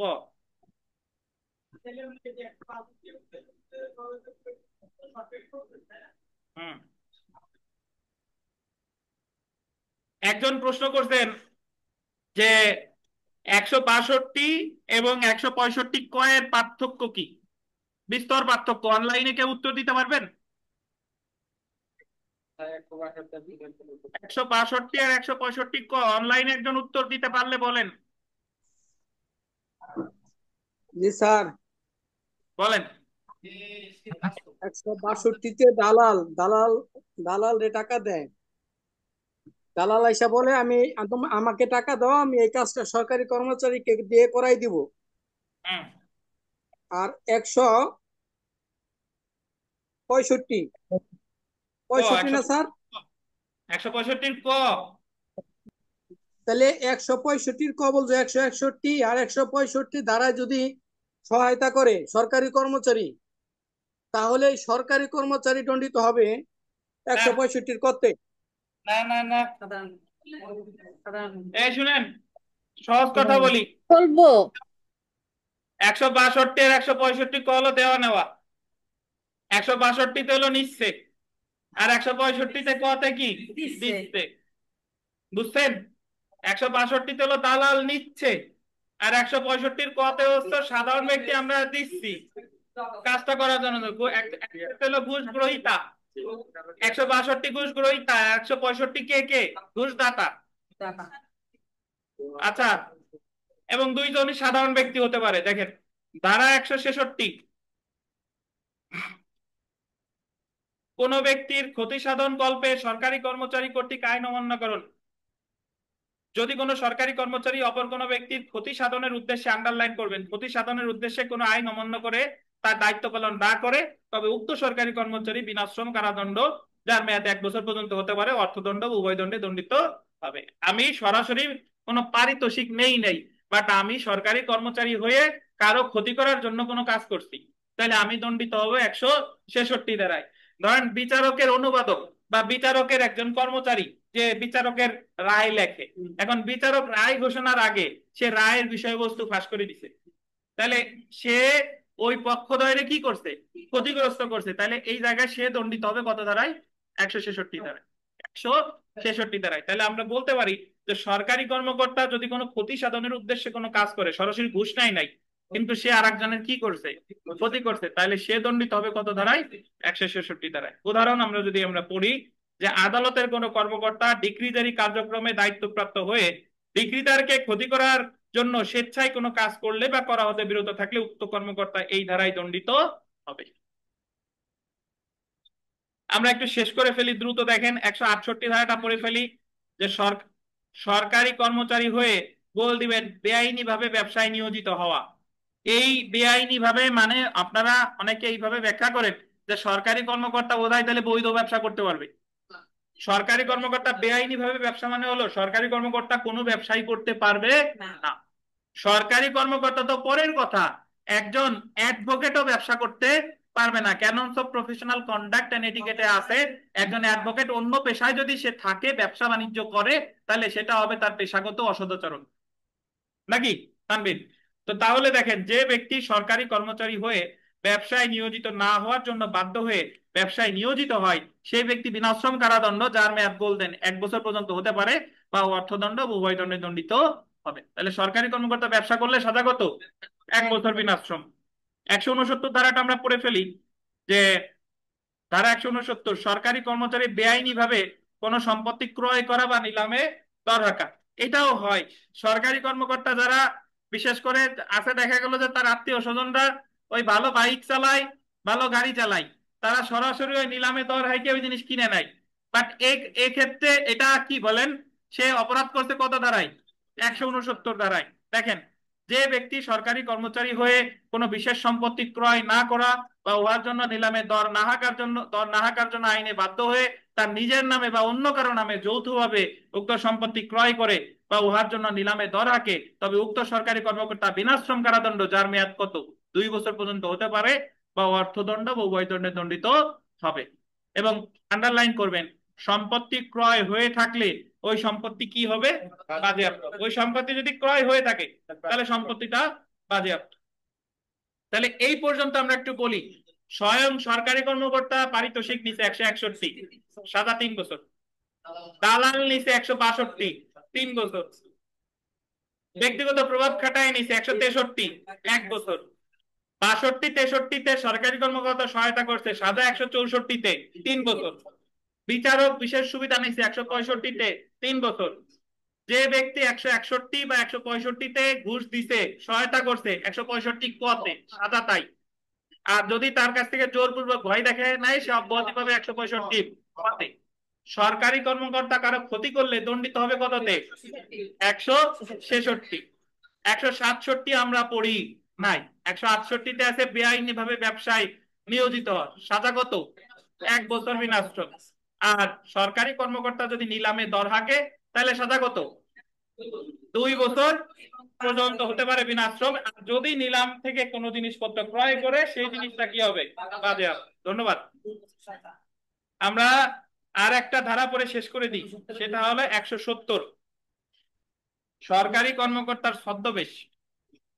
দেখেন, ক আজান কি দিছে, দেখেন, ক নিজেকে সচিব পরিচয় দিয়ে কবিরকে সচিবালয়ে চাকরি পাওয়ার জন্য 1 লক্ষ টাকা গ্রহণ করে। উক্ত ঘটনায় ক কোনো অপরাধ করেছে কিনা, মানে আপনি যদি সরকারি কর্মচারীর ছদ্মবেশ ধারণ করে কোনো অপরাধ করেন, কোনো বিশেষ সুবিধা নেন, তাহলে আপনি দণ্ডিত হবেন 170 ধারায়। কত ধারায়, 170 ধারায়। ঘটনার বর্ণনা দেখেন, ঘটনা বর্ণনা বিচার্য বিষয় আইনানুগ পর্যালোচনায় চলে যায়। ক দণ্ডবিধির 170 ধারায় অপরাধ করেছে। 170 ধারায় সরকারি কর্মচারীর ছদ্মবেশ ধারণ করে মিথ্যা পরিচয় দেওয়া অপরাধ হিসেবে গণ্য করা হয়েছে। 170 ধারার অধীন কোনো ব্যক্তি দণ্ডিত হতে পারে, দেখেন, যদি কোনো ব্যক্তি সরকারি কর্মচারী নয় জেনেও সে নিজেকে সরকারি কর্মচারী হিসেবে কি করে, দাবি করে, মিথ্যাভাবে অনুরূপ সরকারি কর্মচারীর ছদ্মবেশ ধারণ করে কোনো কাজ করে বা করার চেষ্টা করে, তবে উক্ত সরকারি কর্মচারী যে কোনো বর্ণনার কারাদণ্ড যার মেয়াদ 2 বছর পর্যন্ত হতে পারে, অর্থদণ্ড বা উভয় দণ্ডে দণ্ডিত হতে পারে। এখানে ক নিজেকে সচিব নয়, জানা, এটা জানা নিজেকে সচিব পরিচয় দিয়েছে এবং সে চাকরি দেওয়ার জন্য 1 লক্ষ টাকাও গ্রহণ করেছে। সরকারি কর্মচারী না হওয়ার পরেও নিজেকে সরকারি কর্মচারী হিসেবে পরিচয় দেওয়া 170 ধারায় অপরাধ না। বললেন যে এতক্ষণ পরে কি কয়? আচ্ছা, বরং 170 ধারা তখনই প্রযোজ্য হবে যখন উক্ত পদ ব্যবহার করে বেআইনি ভাবে কোনো কিছু করার চেষ্টা করা হয়। বিষয়টা অনেকটা এরকম, আপনি সরকারি কর্মকর্তার পরিচয় দিচ্ছেন মানেই তো কোনো একটা খারাপ উদ্দেশ্য আপনার আছে। যেহেতু ক শুধুমাত্র নিজেকে সচিব মর্মে পরিচয় দিয়েছে এমন না, বরং উক্ত পরিচয় ব্যবহার করে 1 লক্ষ টাকাও নিয়েছে, তাই ক 170 ধারায় দণ্ডিত হবে। বুঝতে পারছেন? তাহলে সরকারি কর্মকর্তার ছদ্মবেশ 170 ধারায় সাজা কতদিন? 2 বছর। আর ছদ্মবেশে প্রতারণা 416 ধারায় সংজ্ঞা দিছে, চিটিং বাই পার্সনেশন, সাজা আছে 419, এটার সাজা 3 বছর। তো কেউ যদি 170 এটা না জানা থাকে তাহলে ছদ্মবেশে প্রতারণা 419 লিখলেও তার উত্তর হবে। বুঝতে পারছেন? 170 যে লিখতে হবে এমন কোনো কথা নাই, 170-এ যা আছে সেটা 419-এর মধ্যেও পড়ে। তো নামাজের আগে এই পর্যন্তই, নামাজ পড়ে শুরু করব। 15 মিনিটের বিরতি, আমি আবার বলবো শুরু করলে। কারা কোনো প্রশ্ন থাকলে মনে রাখেন, নামাজ শেষে এসে নিচ্ছি এবং আগামীকাল সকাল 10টায় পড়া আছে। জি, নামাজের পরে আমরা শুরু করতেছি। বিরতির আগে যা পড়ছি এটা নিয়ে আপনাদের কোনো প্রশ্ন আছে কিনা দয়া করে জানান।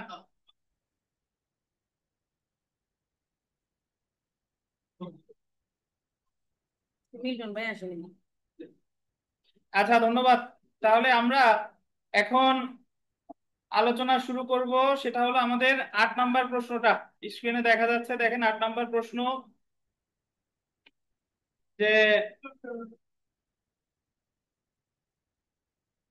মিথ্যা সাক্ষ্য দান এবং মিথ্যা সাক্ষ্য উদ্ভাবন।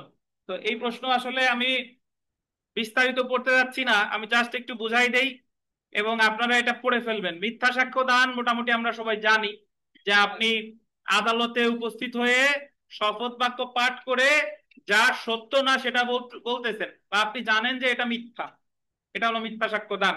তো মিথ্যা সাক্ষ্য দান যে শুধু আদালতেই দেওয়া যায় বিষয়টা তা না, কোনো সরকারি কর্মকর্তা বা অন্য কোনো ব্যক্তির কাছেও দেওয়া যেতে পারে। উদাহরণস্বরূপ বলা যেতে পারে মধ্যস্থতাকারীর কাছে দিলেও সেটা মিথ্যা সাক্ষ্য দান হতে পারে। তো মিথ্যা সাক্ষ্য দানকে সংজ্ঞায়িত করছে 191 ধারায়, এবং মিথ্যা সাক্ষ্য দানকে ইংলিশ আইন বলে পারজুরি, ইংরেজিতে বলে গিভিং ফলস এভিডেন্স, আর ইংলিশ আইনে বলে পারজুরি। দুইটা কিন্তু এক জিনিস না। ইংলিশ আইন মানে হলো ইংল্যান্ডের আইনে ওই মিথ্যা সাক্ষ্য দানরে বলে কি? পারজুরি। আর এর আক্ষরিক অনুবাদ যেটা, সেটা হলো গিভিং ফলস এভিডেন্স। তো 191 ধারায় মিথ্যা সাক্ষ্য দানকে সংজ্ঞায়িত করা হয়েছে এবং মিথ্যা সাক্ষ্য উদ্ভাবনকে সংজ্ঞায়িত করা হয়েছে 192 ধারায়। মিথ্যা সাক্ষ্য উদ্ভাবন মানে হলো কোনো ঘটনা ঘটানো, কোনো দলিল তৈরি করা যেটা আসলে সত্য না। বাংলা সিনেমা যারা দেখেন বা বিভিন্ন ছোটবেলা হলেও দেখছেন, মিথ্যা সাক্ষ্য উদ্ভাবন ওগুলাতে খুব বেশি হয়। কেমনে? বেড়াইতে আসছে বা একজনের হার আর একজনের ট্রাঙ্কের ভিতরে রাখছে, হার হার হারাই গেছে, খুঁজতে খুঁজতে ওই ট্রাঙ্কের ভিতরে পাইছে, সবাই যাতে ভাবে অমুক চুরি, অমুক স্থানি চুরি করছে। বুঝতে পারছেন? তাহলে এই জায়গায় যে ঘটনাটা ঘটছে এটা হলো কি? মিথ্যা সাক্ষ্য উদ্ভাবন। আচ্ছা, অনেক সময় আমাদের ক্লাসরুম গুলোতে এরকম হয় যে স্যার এসে দেখতেছে যে একটা কথা, একটা উক্তি লিখে রাখছে, নিচে লেখছে ধরেন রুবেল ফকির, কিন্তু এই কাজটা আসলে করছে আলামিন, কিন্তু সবাই যাতে ভাবে যে এই লেখাটা লিখছে কে? রুবেল ফকির। তো এই জায়গায় আলামিন এই যে কি ঘটনা ঘটাইছে? মিথ্যা সাক্ষ্য উদ্ভাবন। তো মিথ্যা সাক্ষ্য উদ্ভাবনকে সংজ্ঞায়িত করা হয়েছে 92 ধারায়, 192। আর মিথ্যা সাক্ষ্য দান হলো 193। তো মিথ্যা সাক্ষ্য উদ্ভাবনকে ইংরেজিতে বলে ফেব্রিকেটিং ফলস এভিডেন্স। তো এই মিথ্যা সাক্ষ্য দান বা উদ্ভাবন যাই বলেন না কেন, এই দুইটা শাস্তি আবার একই সাথে আলোচনা করছে 193। বিচারিক কার্যক্রমে মিথ্যা সাক্ষ্য দিলে সাজা 7 বছর, বা মিথ্যা সাক্ষ্য উদ্ভাবন করলে সাজা 7 বছর। আর আদার দেন বিচারিক কার্যক্রম হইলে সাজা কত? 3 বছর। এটা বলছে 193। আর মৃত্যুদণ্ডযোগ্য অপরাধে যদি মিথ্যা সাক্ষ্য দেন তাহলে, এবং মৃত্যুদণ্ডটা যদি কার্যকর হয়, তাহলে আপনারও মৃত্যুদণ্ড হতে পারে, আর না হলে যাবজ্জীবন কারাদণ্ড। আর 195-তে বলছে যে যাবজ্জীবন কারাদণ্ড বা 10 বা ততোধিক বছর কারাদণ্ডযোগ্য অপরাধে বা যদি মিথ্যা সাক্ষ্য দেয় তাহলে ওই সাজার সমান। এই হলো আপনার মোটামুটি মিথ্যা সাক্ষ্য দান আর মিথ্যা সাক্ষ্য উদ্ভাবন। মোটামুটি 2-4 কথা পড়লেই বুঝতে পারবেন। তো এখানে ভূমিকা আর পড়তেছি না। তো আপনারা দণ্ডবিধিতে যদি আমাদের কোনো সংজ্ঞা আসে যে চুরি কি, মিথ্যা সাক্ষ্য দান কি, আপনারা চেষ্টা করবেন আগে যে এইভাবে বলা যেতে পারে যে দণ্ডবিধির 191 ধারায় মিথ্যা সাক্ষ্য দানকে সংজ্ঞায়িত করা হয়েছে। যদি কোনো ব্যক্তি যে সে শপথ বাক্য পাঠ করে আইনগত কোনো মানে কার্যক্রমে, উদাহরণস্বরূপ বলা যেতে পারে আদালতে দাঁড়িয়ে সে এমন কোনো কথা বলে যেটা জানে সে মিথ্যা বা যেটা সে জানে যে সত্য না, এরকম কোনো সাক্ষ্য দেয়, এটাকে বলে মিথ্যা সাক্ষ্য দান। তো আপনি সংজ্ঞা দেওয়ার পরে চেষ্টা করবেন একটি উদাহরণ দেওয়ার। উদাহরণ দেওয়ার পরে আসবেন যে মিথ্যা সাক্ষ্য দানের উপাদান। উপাদান লেখা কিন্তু খুব সোজা, মানে আপনি ওই সংজ্ঞাটাকে যদি বিশ্লেষণ করেন তাহলে চলে আসবে কি উপাদান। ধরেন আমরা এই যে চা খাইতেছি, বললেন যে চা হচ্ছে এমন একটা পানীয় যেটা ওই খাইলে সাথে সাথে চাঙ্গা হয় বা ঘুম হয় না, বা এটা গরম পানি দিয়ে তৈরি, এইগুলা বলে এরকম বস্তুটাই বলে চা। তাহলে চার একটা উদাহরণ দিলেন। এরপর চার উপাদান তাহলে কি কি, এই সংজ্ঞারে ভাঙলেই চলে আসতেছে কি উপাদান। চাতে পানি থাকে, পানি গরম করা লাগে, চিনি থাকে, কখনো কখনো আদা থাকে। তো এই আপনি যে কোনো সংজ্ঞারে আপনি এটা একটা মানে উপস্থাপনের একটা স্মার্ট ওয়ে, যে আমি শুধু সংজ্ঞা লিখেই শেষ করে দিলাম বিষয়টা তা না। যদি আমার সুযোগ থাকে তাহলে সংজ্ঞার সাথে সাথে আমার 2-4 কথা উপাদানেও লেখা উচিত, এই আর কি। বুঝতে পারছেন? তো আমি আর বিস্তারিত এই জায়গা পড়লাম না। মিথ্যা সাক্ষ্য দান, মিথ্যা সাক্ষ্য উদ্ভাবন মোটামুটি আপনারা পড়ে নিয়েন, শাস্তিটাও পড়ে নিয়েন। আর পার্থক্য যদি আসি, মিথ্যা সাক্ষ্য দান বা মিথ্যা সাক্ষ্য উদ্ভাবন, পার্থক্য মোটামুটি যে কোনো জিনিসের আপনারা একটা জিনিস মনে রাখবেন, দণ্ডবিধিতে পার্থক্য আসবে আসবে আসবে ইনশাল্লাহ। তো পার্থক্য আসলে মুখস্থ করার কিছু নাই। পার্থক্য সংজ্ঞাগত পার্থক্য হয়। উদাহরণ সংজ্ঞাগত মানে আপনি মিথ্যা সাক্ষ্য দানের দিলেন, মিথ্যা সাক্ষ্য উদ্ভাবনের দিলেন, উদাহরণগত দিলেন, এটার একটা উদাহরণ, এটার একটা উদাহরণ। এরপরে বলতে পারেন যে ধারাগত, এটার সংজ্ঞা দিছে এত দ্বারাই, এটার সংজ্ঞা দিছে এত দ্বারা। এরপরে বলেন ইংরেজি প্রতিশব্দ, এটারে ইংরেজিতে বলে গিভিং ফলস এভিডেন্স, এটার ইংরেজিতে বলে ফেব্রিকেটিং ফলস এভিডেন্স। তারপর বলেন ইংলিশ আইনে যা বলে, মিথ্যা সাক্ষ্য দানকে ইংলিশ আইনে পারজুরি বলে, আর মিথ্যা সাক্ষ্য উদ্ভাবনের ইংলিশ আইনে এরকম কোনো নাম নাই নাকি। তো এরকম মোটামুটি পার্থক্য খুঁজতে গেলে আপনার 6-7টা মিনিমাম পার্থক্য হয়েই যায়। বুঝতে পারছেন?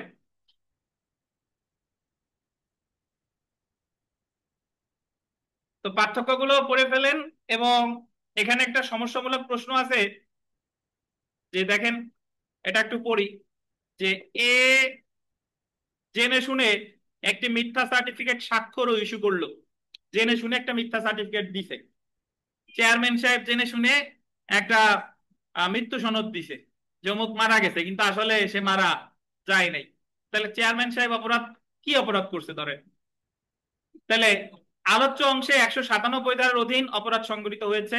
197 ধারা অনুযায়ী যে সনদ আদালতে সাক্ষ্য হিসেবে গ্রহণীয়, এরূপ সনদের ব্যাপারে জেনে শুনে ইচ্ছাকৃতভাবে স্বাক্ষর ইস্যু করলে তা মিথ্যা সাক্ষ্য দানের অপরাধ হিসেবে কি হবে, গণ্য হবে। এখানে এ জেনে শুনে মিথ্যা সার্টিফিকেট স্বাক্ষর ইস্যু করেছে, যা মিথ্যা সাক্ষ্য দানের সমতুল্য। 197 ধারার অধীন অপরাধে মিথ্যা সাক্ষ্য দানের শাস্তি প্রযোজ্য হবে। তাই 193 ধারার অধীন শাস্তি হলো মিথ্যা সার্টিফিকেট ইস্যু, যেহেতু বিচারিক কার্যক্রম করেছে তাই 7 বছর, আর অন্যান্য ক্ষেত্রে হলে কত, 3 বছর। এখন আপনারা অনেকে আবার বলবেন যে স্যার এটা জালিয়াতি হয় না। জালিয়াতি আমরা যখন পড়বো তখন আমরা জানবো, জালিয়াতি মিথ্যা সাক্ষ্য মানে মিথ্যা দলিল তৈরি করে, যদি 463 ধারায় কয়েকটা উদ্দেশ্য আছে, এই উদ্দেশ্যে যদি মিথ্যা দলিল তৈরি করে তাহলে সেটা হয়ে যায় কি জালিয়াতি। তো এটাও ওয়ান টাইপ অফ জালিয়াতি। আপনি কি 197 ধারার সমস্যা সমাধান করবেন নাকি জালিয়াতির থেকে নিয়ে যাবেন, এটা আপনার ব্যাপার, নাকি দুইটাই যাবেন সেটা আপনার ব্যাপার, বাট সবই সঠিক। বুঝতে পারছেন? আচ্ছা, আমরা চলে আসি মুদ্রা জালকরণ। ধরেন আমি উদাহরণস্বরূপ বলি যে একজনের মাথায় 197 ধারার বিধানটা নাই, তার মনে হচ্ছে যে যেহেতু মিথ্যা সার্টিফিকেট ইস্যু করছে তো এই জায়গা কি করছে, জালিয়াতি। সে টোটালি 197 ধারার জিনিসটা জানেই না, তাহলে জালিয়াতি দিয়ে লিখলেও কি বলেন হবে। উদাহরণস্বরূপ আমি আপনাদের বলছিলাম যে আমরা সুনির্দিষ্ট প্রতিকার আইনে ওই যে 19 ধারার মামলা যদি খারিজ হয়ে যায় তাহলে 12 ধারার মামলা করে কোনো প্রতিকার পাওয়া যাবে না। এই কথাটা বলা আছে কততে, 24-এর গ, 24-এর গ। আর 12 ধারার মামলা খারিজ হয়ে গেলে 19 ধারার মামলা করা যাবে না, এটা বলছে 29। ঠিক আছে, এখন আপনারা কেউ এই বাড়ি তো হওয়ার কথা 29ও জানেন না, 24 গ আমি জানি না, তাহলে আমার যা আছে সেইটা নিয়ে আমি সমাধান করে আসবো। আমার মাথায় আছে রেস জুডিকাটা, তাহলে আমি বলবো যে একই বিষয় নিয়ে একবার যেহেতু মামলা হয়ে গেছে, পরবর্তী মামলা আর হবে না। তাহলে আপনি হয়তোবা ওই নাম্বার 3-এর জায়গায় 2.5 পাবেন, কিন্তু 3 থেকে 2.5 তো খারাপ না, আমি তো জানি না, কিন্তু আমি যদি একেবারেই তেড়ে আসি তাহলে তো বিষয়টা হবে না। বুঝতে পারছেন? বিষয়টা হলো যে যার যা কিছু আছে তাই নিয়ে প্রস্তুত থাকতে হবে, এই হলো। দেখেন, স্বাধীন হবে। আচ্ছা, তাহলে এখন যদি আমরা আসি যে মুদ্রা জালকরণ এবং সরকারি স্ট্যাম্প জালকরণ, কাউন্টারফেইট মানে হলো আপনার জাল করা। তাহলে মুদ্রা জাল করলে কি সাজা, আর সরকারি স্ট্যাম্প জাল করলে কি সাজা, এটা আসলে দুইটার মধ্যে পার্থক্য একবার জুডিশিয়াল সার্ভিস পরীক্ষায় এসেছিল। দেখেন, তাহলে সংজ্ঞাগত পার্থক্য, আমি আপনাদের একটা এই মুদ্রা জালকরণের এই জায়গায় একটা এডিশনাল পেজ দিছিলাম প্রিলিমিনারিতে, মনে আছে কিনা, যে জায়গায় ওই যে ফারুকাবাদ মুদ্রা, তারপরে কোয়ারেন্টাইন রুল ভঙ্গ করা, মোটামুটি অনেকগুলা বিষয় ওখানে ছিল আর কি। তো জি স্যার, মুদ্রা, আছে তো। যে দেখেন, তাহলে মুদ্রা জালের যে সাজা, এটা আসলে খুব, মানে আপনাদের মনে করাই দিই যে বাংলাদেশি মুদ্রা জাল মানে হলো 200, শুধু মুদ্রা জাল হলো 231, আর বাংলাদেশি শুধু মুদ্রা জালের সাজা 7 বছর, আর বাংলাদেশি মুদ্রা জালের সাজা কত, যাবজ্জীবন বা 10 বছর, 232, মনে আছে কিনা। আর সরকারি স্ট্যাম্প জালকরণ সাজা হলো 255 ধারায়, যাবজ্জীবন বা 10 বছর। তাহলে আমরা একটু পড়ি, দেখেন যে প্রতারণা করার অভিপ্রায়ে এক ধরনের মুদ্রাকে অন্য ধরনের মুদ্রায় রূপান্তর করা, বা কোনো মুদ্রা নকল করে বা জাল করে অন্য ধরনের নকল মুদ্রা তৈরি করাকে মুদ্রা জালকরণ বলে। অপরদিকে ওই 2-3 দিন আগে কার তোষকের তলে যেন অনেকগুলা জাল মুদ্রা পাইছে, কোন জায়গায় যেন ভিডিও দেখলাম।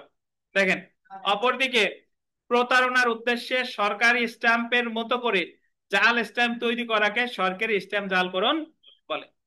ধারাগত পার্থক্য দেখেন, মুদ্রা জালকরণ সম্পর্কে দণ্ডবিধি 231 ধারা আলোচনা করা হয়েছে, অপরদিকে সরকারি স্ট্যাম্প জালকরণ সম্পর্কে বলছে 255।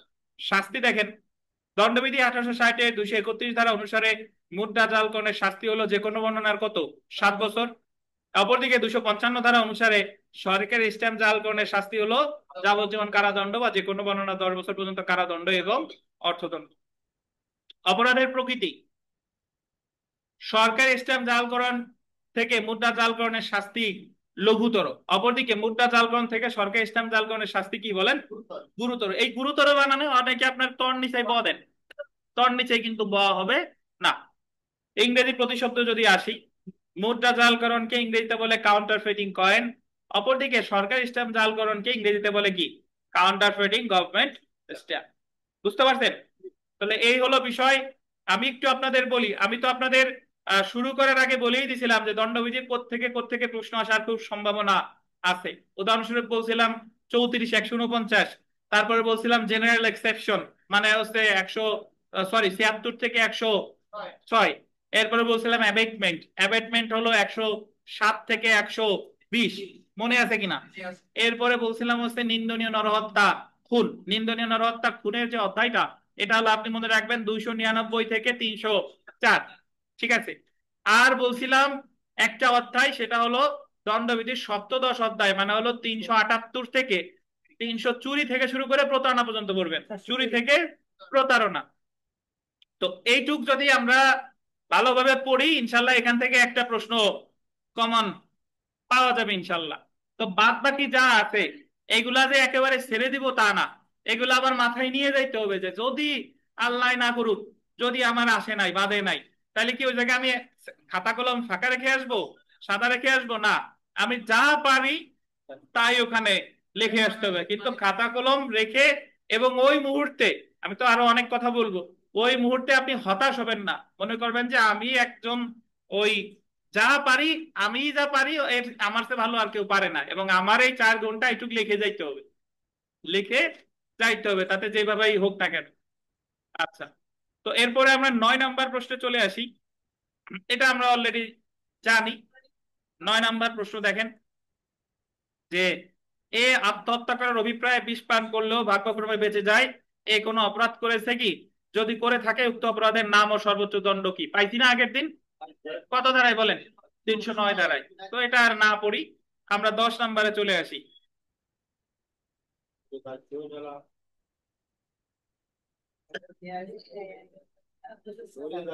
দেখেন, দণ্ডবিধিতে আঘাত এবং গুরুতর আঘাতের সংজ্ঞা দিন। আঘাত এবং গুরুতর আঘাত। এরপরে আসছে যে দণ্ডবিধি 326 এবং 326 ধারায় প্রদত্ত শাস্তিযোগ্য অপরাধের মৌলিক পার্থক্য নিরূপণ করুন।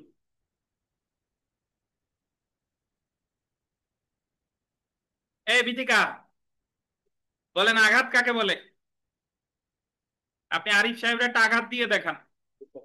নেন।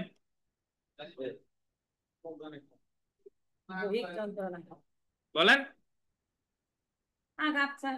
কি বলেন?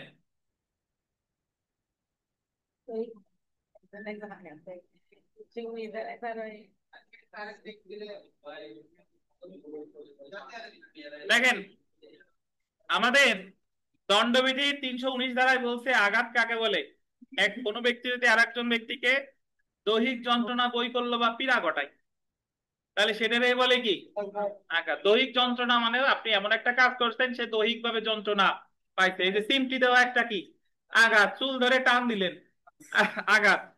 তো 319 ধারায় আঘাতের সংজ্ঞা দিছে, কিন্তু শুধু আঘাত শাস্তিযোগ্য অপরাধ না। আঘাতটা যখন আপনি ভলেন্টারিলি করবেন বা ইন্টেনশনালি করবেন, তখন সেই আঘাতটা অপরাধ। এটা বলছে 321। কত বলেন? 321। তাহলে শুধু আঘাতের সংজ্ঞা 319, ভলেন্টারিলি কজিং হার্ট এটারে সংজ্ঞায়িত করতে 321, আর 321-এর সাজা বলছে 323। ভলেন্টারিলি কজিং হার্টের পানিশমেন্ট হলো 323, মানে স্বেচ্ছায় আঘাত করলে সাজা 1 বছর। 323-এ 1 বছর। আর 324-এ বলছে যে স্বেচ্ছায় আঘাত করছেন কিন্তু উইথ ডেডলি ওয়েপন, মারাত্মক অস্ত্র দিয়ে, মারাত্মক অস্ত্র দিয়ে, তাহলে সাজা 324-এ 3 বছর। তাহলে এইভাবে মনে রাখেন, শুধু আঘাত কত? 319। স্বেচ্ছায় আঘাত করলে অপরাধ কত? 321। স্বেচ্ছায় আঘাতের সাজা কত? 323-এ কত বছর? 1 বছর। স্বেচ্ছায় আঘাত করছেন মারাত্মক অস্ত্র দিয়া, 324-এ কত বছর? 3 বছর। বুঝছেন? আচ্ছা তানভীর, 4টা ধারা বলেন তো মনে আছে কিনা? শুধু আঘাত কত? 319। স্বেচ্ছায় আঘাত কত? 321। স্বেচ্ছায় আঘাতের সাজা কত? 323-এ কতদিন? 1 বছর। আর স্বেচ্ছায় আঘাত করছেন বাট অস্ত্র দিয়া, 324-এ সাজা কত? 3 বছর। আর আঘাতের সংজ্ঞা যদি আসে বলবেন যে দৈহিক যন্ত্রণা, বৈকল্য, পীড়া একেই বলে আঘাত 319 ধারায়। শুধু আঘাত কোনো অপরাধ না, আঘাতটা যদি স্বেচ্ছায় করা হয় অপরাধ, এটা বলা হয়েছে 321 ধারায়। আর 321-এর শাস্তি আছে 323। আর 323-এর কাজটা যদি মারাত্মক অস্ত্র দিয়ে করে, তাহলে সাজা কত? 324। বুঝলেন তো? আচ্ছা, এখন যদি আমরা বলি যে গুরুতর আঘাত কি,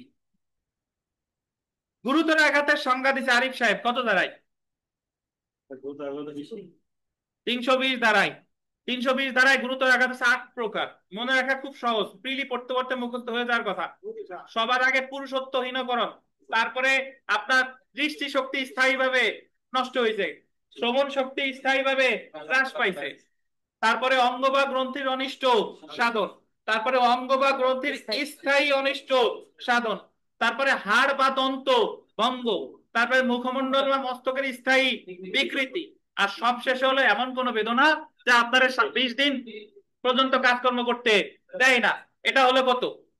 ন্যূনতম 20 দিন কাজকর্ম করতে দেয় না। এটাই হলো গুরুতর আঘাত। তাহলে গুরুতর আঘাত কত প্রকার? 320 ধারায় ভাই 8 প্রকার। এই জায়গায় আপনি 8 প্রকারের জায়গায় ধরেন উপরে লেখছেন 8 প্রকার, বা আলোচনায় যদি 7 প্রকারও লেখেন তাতে কোনো সমস্যা নাই। প্রিলিতে তো একেবারেই মানে সঠিক না লিখতে পারলে তো নাম্বার কাটা, কিন্তু লিখিততে এই সমস্যা নাই। এখন শুধু গুরুতর আঘাত কোনো অপরাধ না, গুরুতর আঘাতটা যখন ভলেন্টারিলি করা হবে সেটা অপরাধ। এটা বলছে 322। তাহলে 319-এর সাথে সম্পর্ক ছিল 321-এর, আর 320-এর সাথে সম্পর্ক আছে কার? 322। আর 322-এর কাজটা ভলেন্টারি কজিং গ্রিভিয়াস হার্ট, 322-এর কাজটা যদি স্বেচ্ছায় করেন সাজা 325-এ। সাজা কত? 7 বছর। সাজা কত বলেন? 7 বছর। বুঝছেন?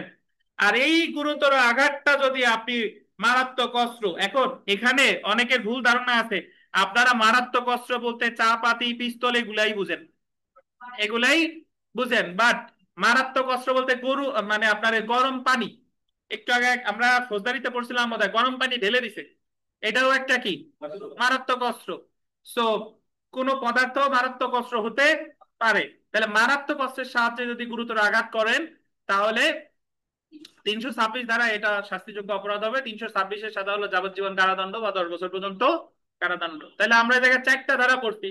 আঘাতের সাথে 319, স্বেচ্ছায় আঘাত করলে 321, স্বেচ্ছায় আঘাতের সাজা 323, স্বেচ্ছায় আঘাত করছেন মারাত্মক অস্ত্র দিয়ে 324, শুধু গুরুতর আঘাত 320, গুরুতর আঘাত স্বেচ্ছায় করলে 322, গুরুতর আঘাতের শাস্তি 325, গুরুতর আঘাত মারাত্মক অস্ত্র দিয়ে করছেন 326। বুঝছেন? তাহলে এই ধারাগুলো আর আমি এই জায়গায় লাইন বাই লাইন পড়তেছি না, এটা আপনারা একটু পড়ে নিয়েন। বুঝতে পারছেন? এখন যে জিনিসটা আমাদের জানা দরকার সেটা হলো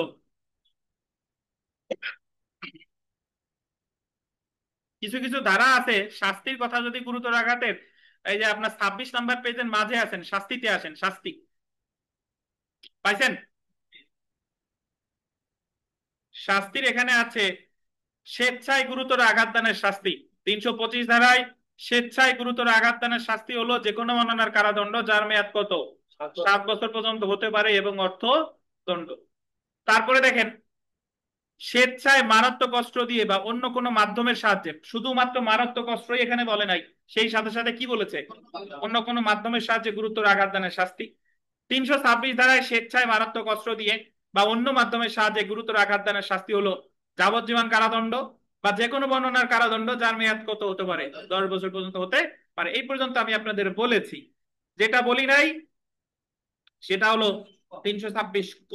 326 কতে কি আছে দেখেন, স্বেচ্ছাকৃতভাবে 2 চোখ উপড়িয়ে বা অ্যাসিড জাতীয় পদার্থ দ্বারা উভয় চোখের দৃষ্টি নষ্ট করুন। যখনই অ্যাসিডের কথা আসবে তখনই ধরে নিবেন এটা আছে কততে 326 ক। এবং অ্যাসিড থাক বা না থাক, যদি 2 চোখ উপড়াই তাহলে 326 ক। দেখেন দণ্ডবিধি 326 ক ধারা অনুসারে একটা জিনিস এখানে খেয়াল করেন, 326 ক এর মধ্যে 326-এর উপাদান আছে, কিন্তু 326-এর মধ্যে 326 ক এর উপাদান নাই।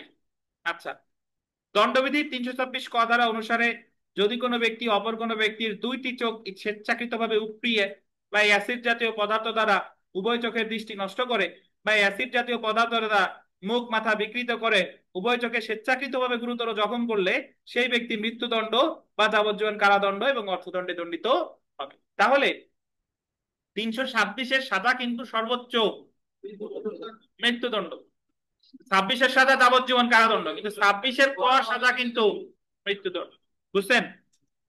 আচ্ছা, এখন আমাদের এই জায়গা দেখেন যে নিম্নের ধারা সমূহ প্রশ্নের অংশ না, তবে কি বলেন জানতে হবে, এগুলা প্রশ্নের অংশ না, বাট এখান থেকে 2-একটা প্রশ্ন আসলেও আসতে পারে। প্রথমে দেখেন ধারা 328, যে ব্যক্তি অপর কোনো ব্যক্তিকে আহত করার উদ্দেশ্যে বা অপরাধ অনুষ্ঠানের উদ্দেশ্যে বা কোনো অনৈতিক সুবিধা গ্রহণের উদ্দেশ্যে উক্ত ব্যক্তির উপর আন্ডারলাইন করেন বিষ অথবা বুদ্ধিনাশক অথবা নেশাকর অথবা অস্বাস্থ্যকর ঔষধ বা অপর কিছু প্রয়োগ করে, তবে উক্ত ব্যক্তি আন্ডারলাইন করবেন 10 বছর পর্যন্ত যে কোনো বর্ণনার কারাদণ্ড এবং অর্থদণ্ডে দণ্ডিত হবে। এখানে এই লাইনটা হাইলাইট করেন, অজ্ঞান পার্টি মলম পার্টি। অজ্ঞান পার্টি মলম পার্টি, মলম কোন জায়গায় লাগাই বলেন তো? চোখে লাগাই। নাটক দেখবেন সাকিন সারিসুরি, ও জায়গায় আছে যে চোখে এমন মলম লাগাই দিয়েছে আর খুলে না। তাহলে আপনার এই অজ্ঞান পার্টি মলম পার্টি অনেকে পান খাওয়াইয়ে 3 দিনে জ্ঞান ফেরে না, তাহলে এইরকম ঘটনা যারা ঘটাবে তারা দণ্ডিত হবে কত ধারায় 328 ধারায়। সর্বোচ্চ সাজা কত 10 বছর। আচ্ছা, এখন যে ধারাগুলো পড়বো এগুলো হলো জোড়ায় জোড়ায় পড়তে হবে। 330 31 এক জোড়া, 32 33 এক জোড়া, 34 35 আর এক জোড়া। দেখেন প্রথমে আসি আমরা 330 ধারা।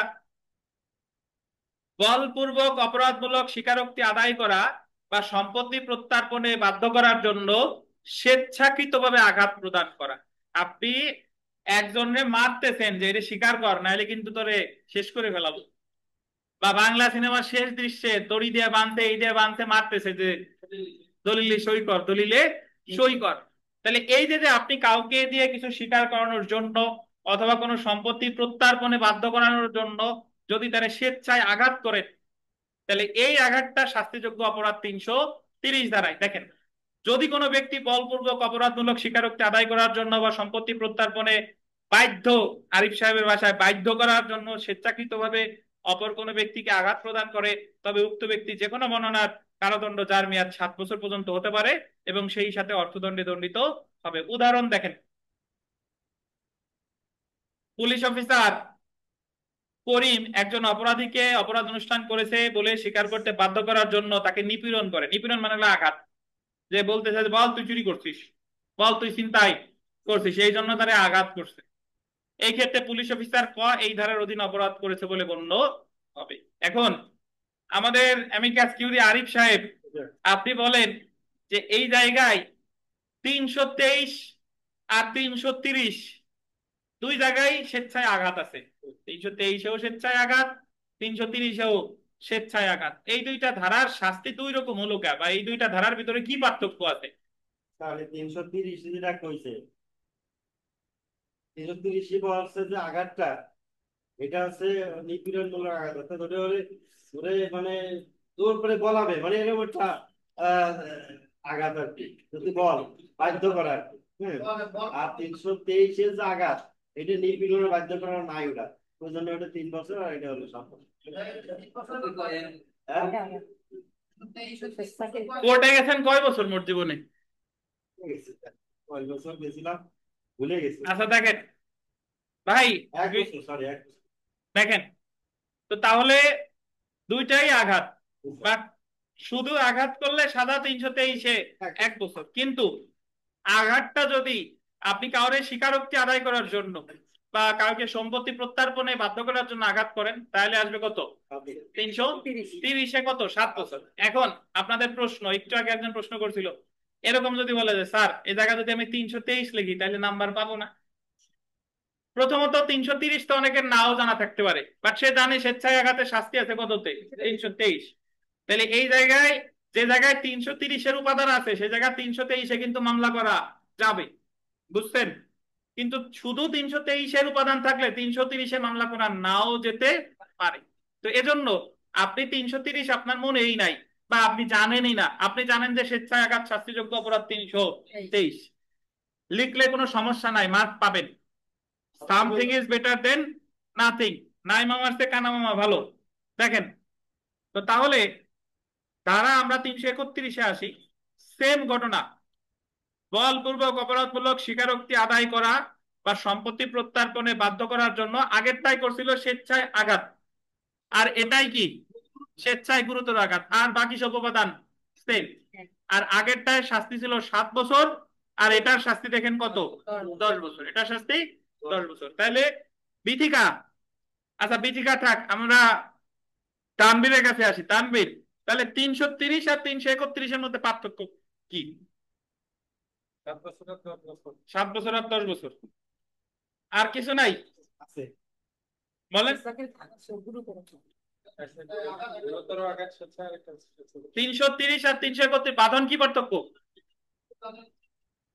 একটা হলো স্বেচ্ছায় আঘাত করছে, আর একটা হলো কি স্বেচ্ছায় গুরুতর আঘাত, এটাই পার্থক্য। ধন্যবাদ। আমরা 332-এ আসি।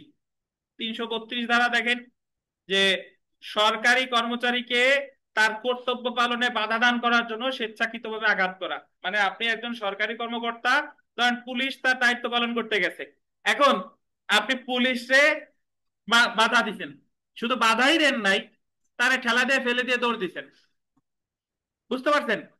তো যদি কোনো ব্যক্তি কোনো সরকারি কর্মচারীকে তার কর্তব্য পালনে বাধা দান করার জন্য স্বেচ্ছাকৃতভাবে আঘাত করে, তবে উক্ত ব্যক্তি যে কোনো বর্ণনার কারাদণ্ড যার মেয়াদ কত? 3 বছর পর্যন্ত হতে পারে, অর্থদণ্ড বা উভয়। তাহলে একটা জিনিস দেখেন যে মূল কাজটা আঘাত করছে, বাট এটা সিচুয়েশনের উপর নির্ভর করে। শুধু কোনো প্রকার উদ্দেশ্য ছাড়া এমনি রাগ হয়ে আঘাত করছে 323, 1 বছর। যদি সম্পত্তি প্রত্যার্পণে দোষ স্বীকার করার জন্য আঘাত করেন 330-এ 7 বছর। আর আঘাতটা যদি করেন কোন সরকারি কর্মকর্তার দায়িত্ব থেকে বিরত রাখার উদ্দেশ্যে, তাহলে কত? 3 বছর। বুঝছেন? আচ্ছা, ধন্যবাদ। তারপরে আমরা চলে আসি ধারা 333, সরকারি কর্মচারীকে তার কর্তব্য পালনে বাধা দান করার জন্য স্বেচ্ছাকৃতভাবে গুরুতর আঘাত প্রদান। বাকি সব উপাদান এক। ওইটা উপরেরটায় সরকারি কর্মচারীরা করছিল স্বেচ্ছায় আঘাত, আর এটা হবে কি স্বেচ্ছায় গুরুতর আঘাত। এটার সাজা 10 বছর। আগের দুইটার মতো না, আগের দুইটাই আঘাত ছিল 7, গুরুতর আঘাত 10, আর এটাই আঘাত 3, গুরুতর আঘাত 10।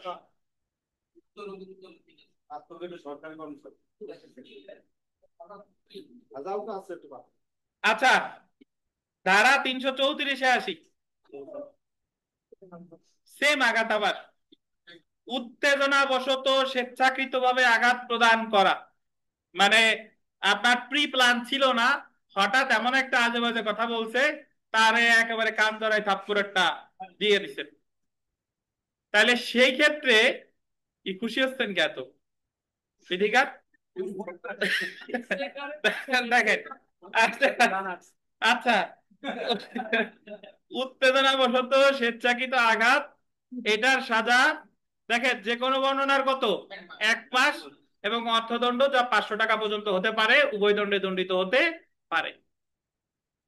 অপরদিকে ধারা 335 যদি দেখেন, উত্তেজনা বশত স্বেচ্ছাকৃতভাবে গুরুতর আঘাত, এটার গুরুতর এবং আকস্মিক উত্তেজিত হয়ে যদি কেউ আঘাতটা করে, তাহলে তার সাজা একটা ব্যতিক্রমী সাজা। দেখেন 4 বছর পর্যন্ত এবং অর্থদণ্ড কত 2000 টাকা হতে পারে বা উভয়। তাহলে উত্তেজনা বশত স্বেচ্ছায় আঘাত করলে 334-এ সাজা 1 মাস 500 টাকা, আর উত্তেজনা বশত স্বেচ্ছায় গুরুতর আঘাত করলে সাজা কত 4 বছর 2000 টাকা। বুঝছেন? বেশি বেশি হয়ে গেছে। আচ্ছা,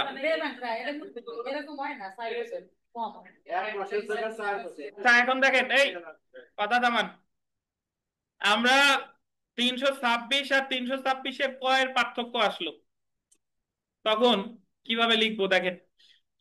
326 ধারার অপরাধ সমূহ ছুরির আঘাত, আন্ডারলাইন করেন, কোনো কিছু কাটার যন্ত্র, আগুন, উত্তপ্ত বস্তু, বিষ, ক্ষয়কারক পদার্থ, বিস্ফোরক দ্রব্য বা প্রাণীর মাধ্যমে করা হয়।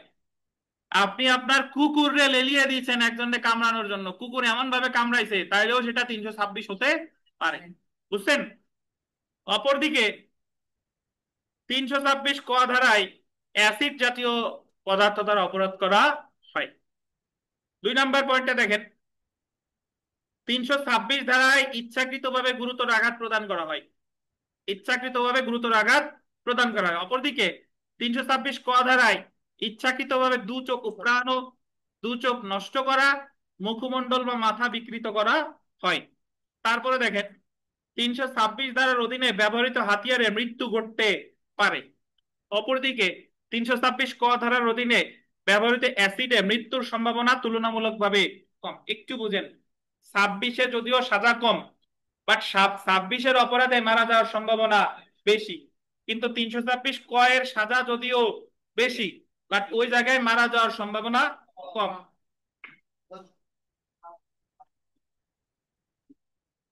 এক চোখ উপড়ালে তা 326 ধারার অপরাধ হিসেবে গণ্য হবে। অপরদিকে 2 চোখ উপড়ালে তা 326 ক ধারার অপরাধ হিসেবে গণ্য হবে।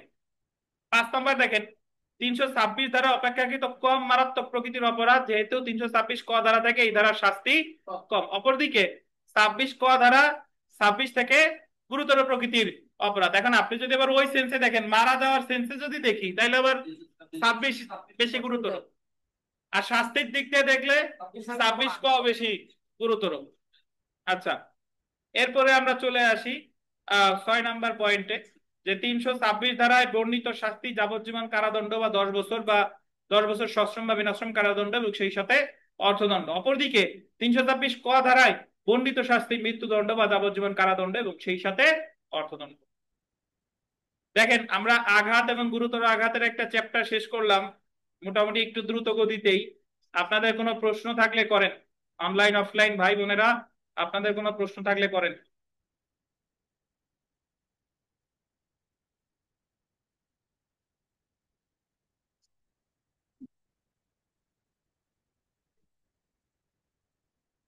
আরেকটা প্রশ্ন পড়ে আমরা শেষ করব, আর একটু ধৈর্য ধারণ করেন।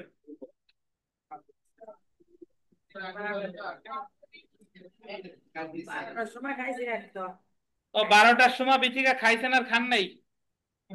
সকালে খাই একসাথেই, বাসায় থেকে খেয়ে আসতেন? স্যার বিদ্যুৎ একটু খাওয়ানোর ব্যবস্থা করেন, বিদ্যুৎ একটু খাওয়ানোর ব্যবস্থা করলে ভালো হতো।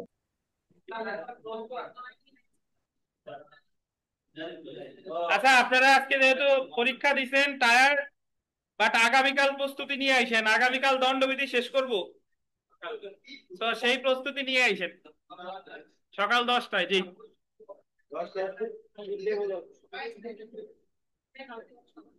খাবার নিয়ে আসছি।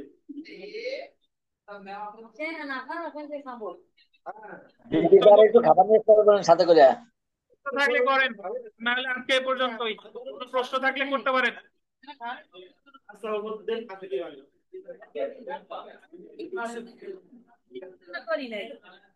তিনবার করছি।